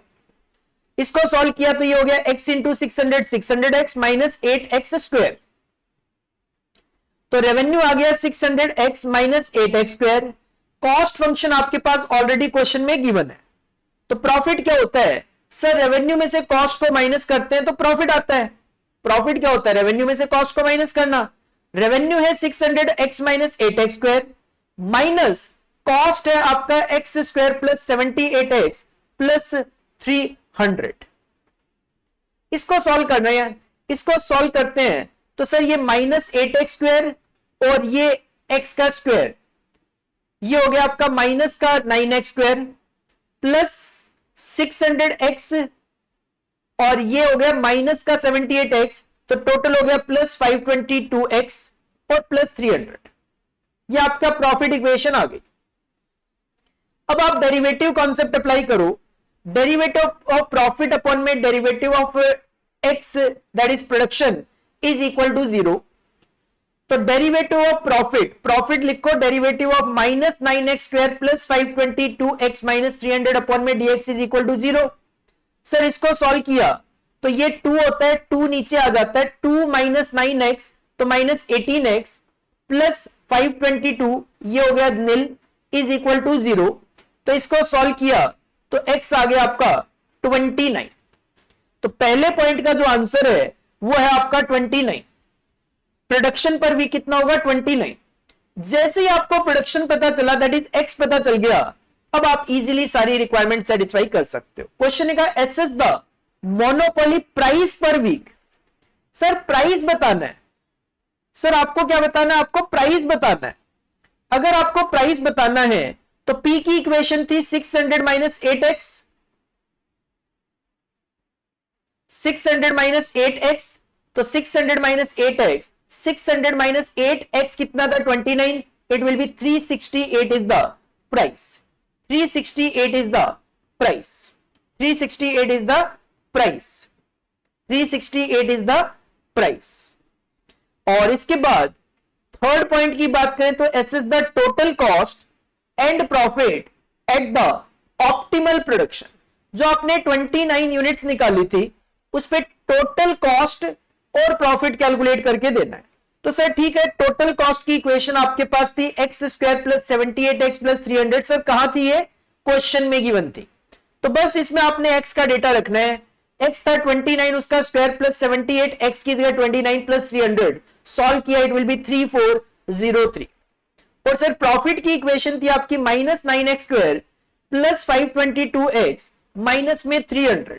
तो माइनस 9x का स्क्वायर मतलब 29 का square 841 plus 522 multiply by 29 minus 300। Simple कहो x की जगह 29 की वैल्यू रखनी है, सॉल्व करोगे आपको आपका प्रॉफिट भी पता चल जाएगा 7269, 7269, 7269, 7269।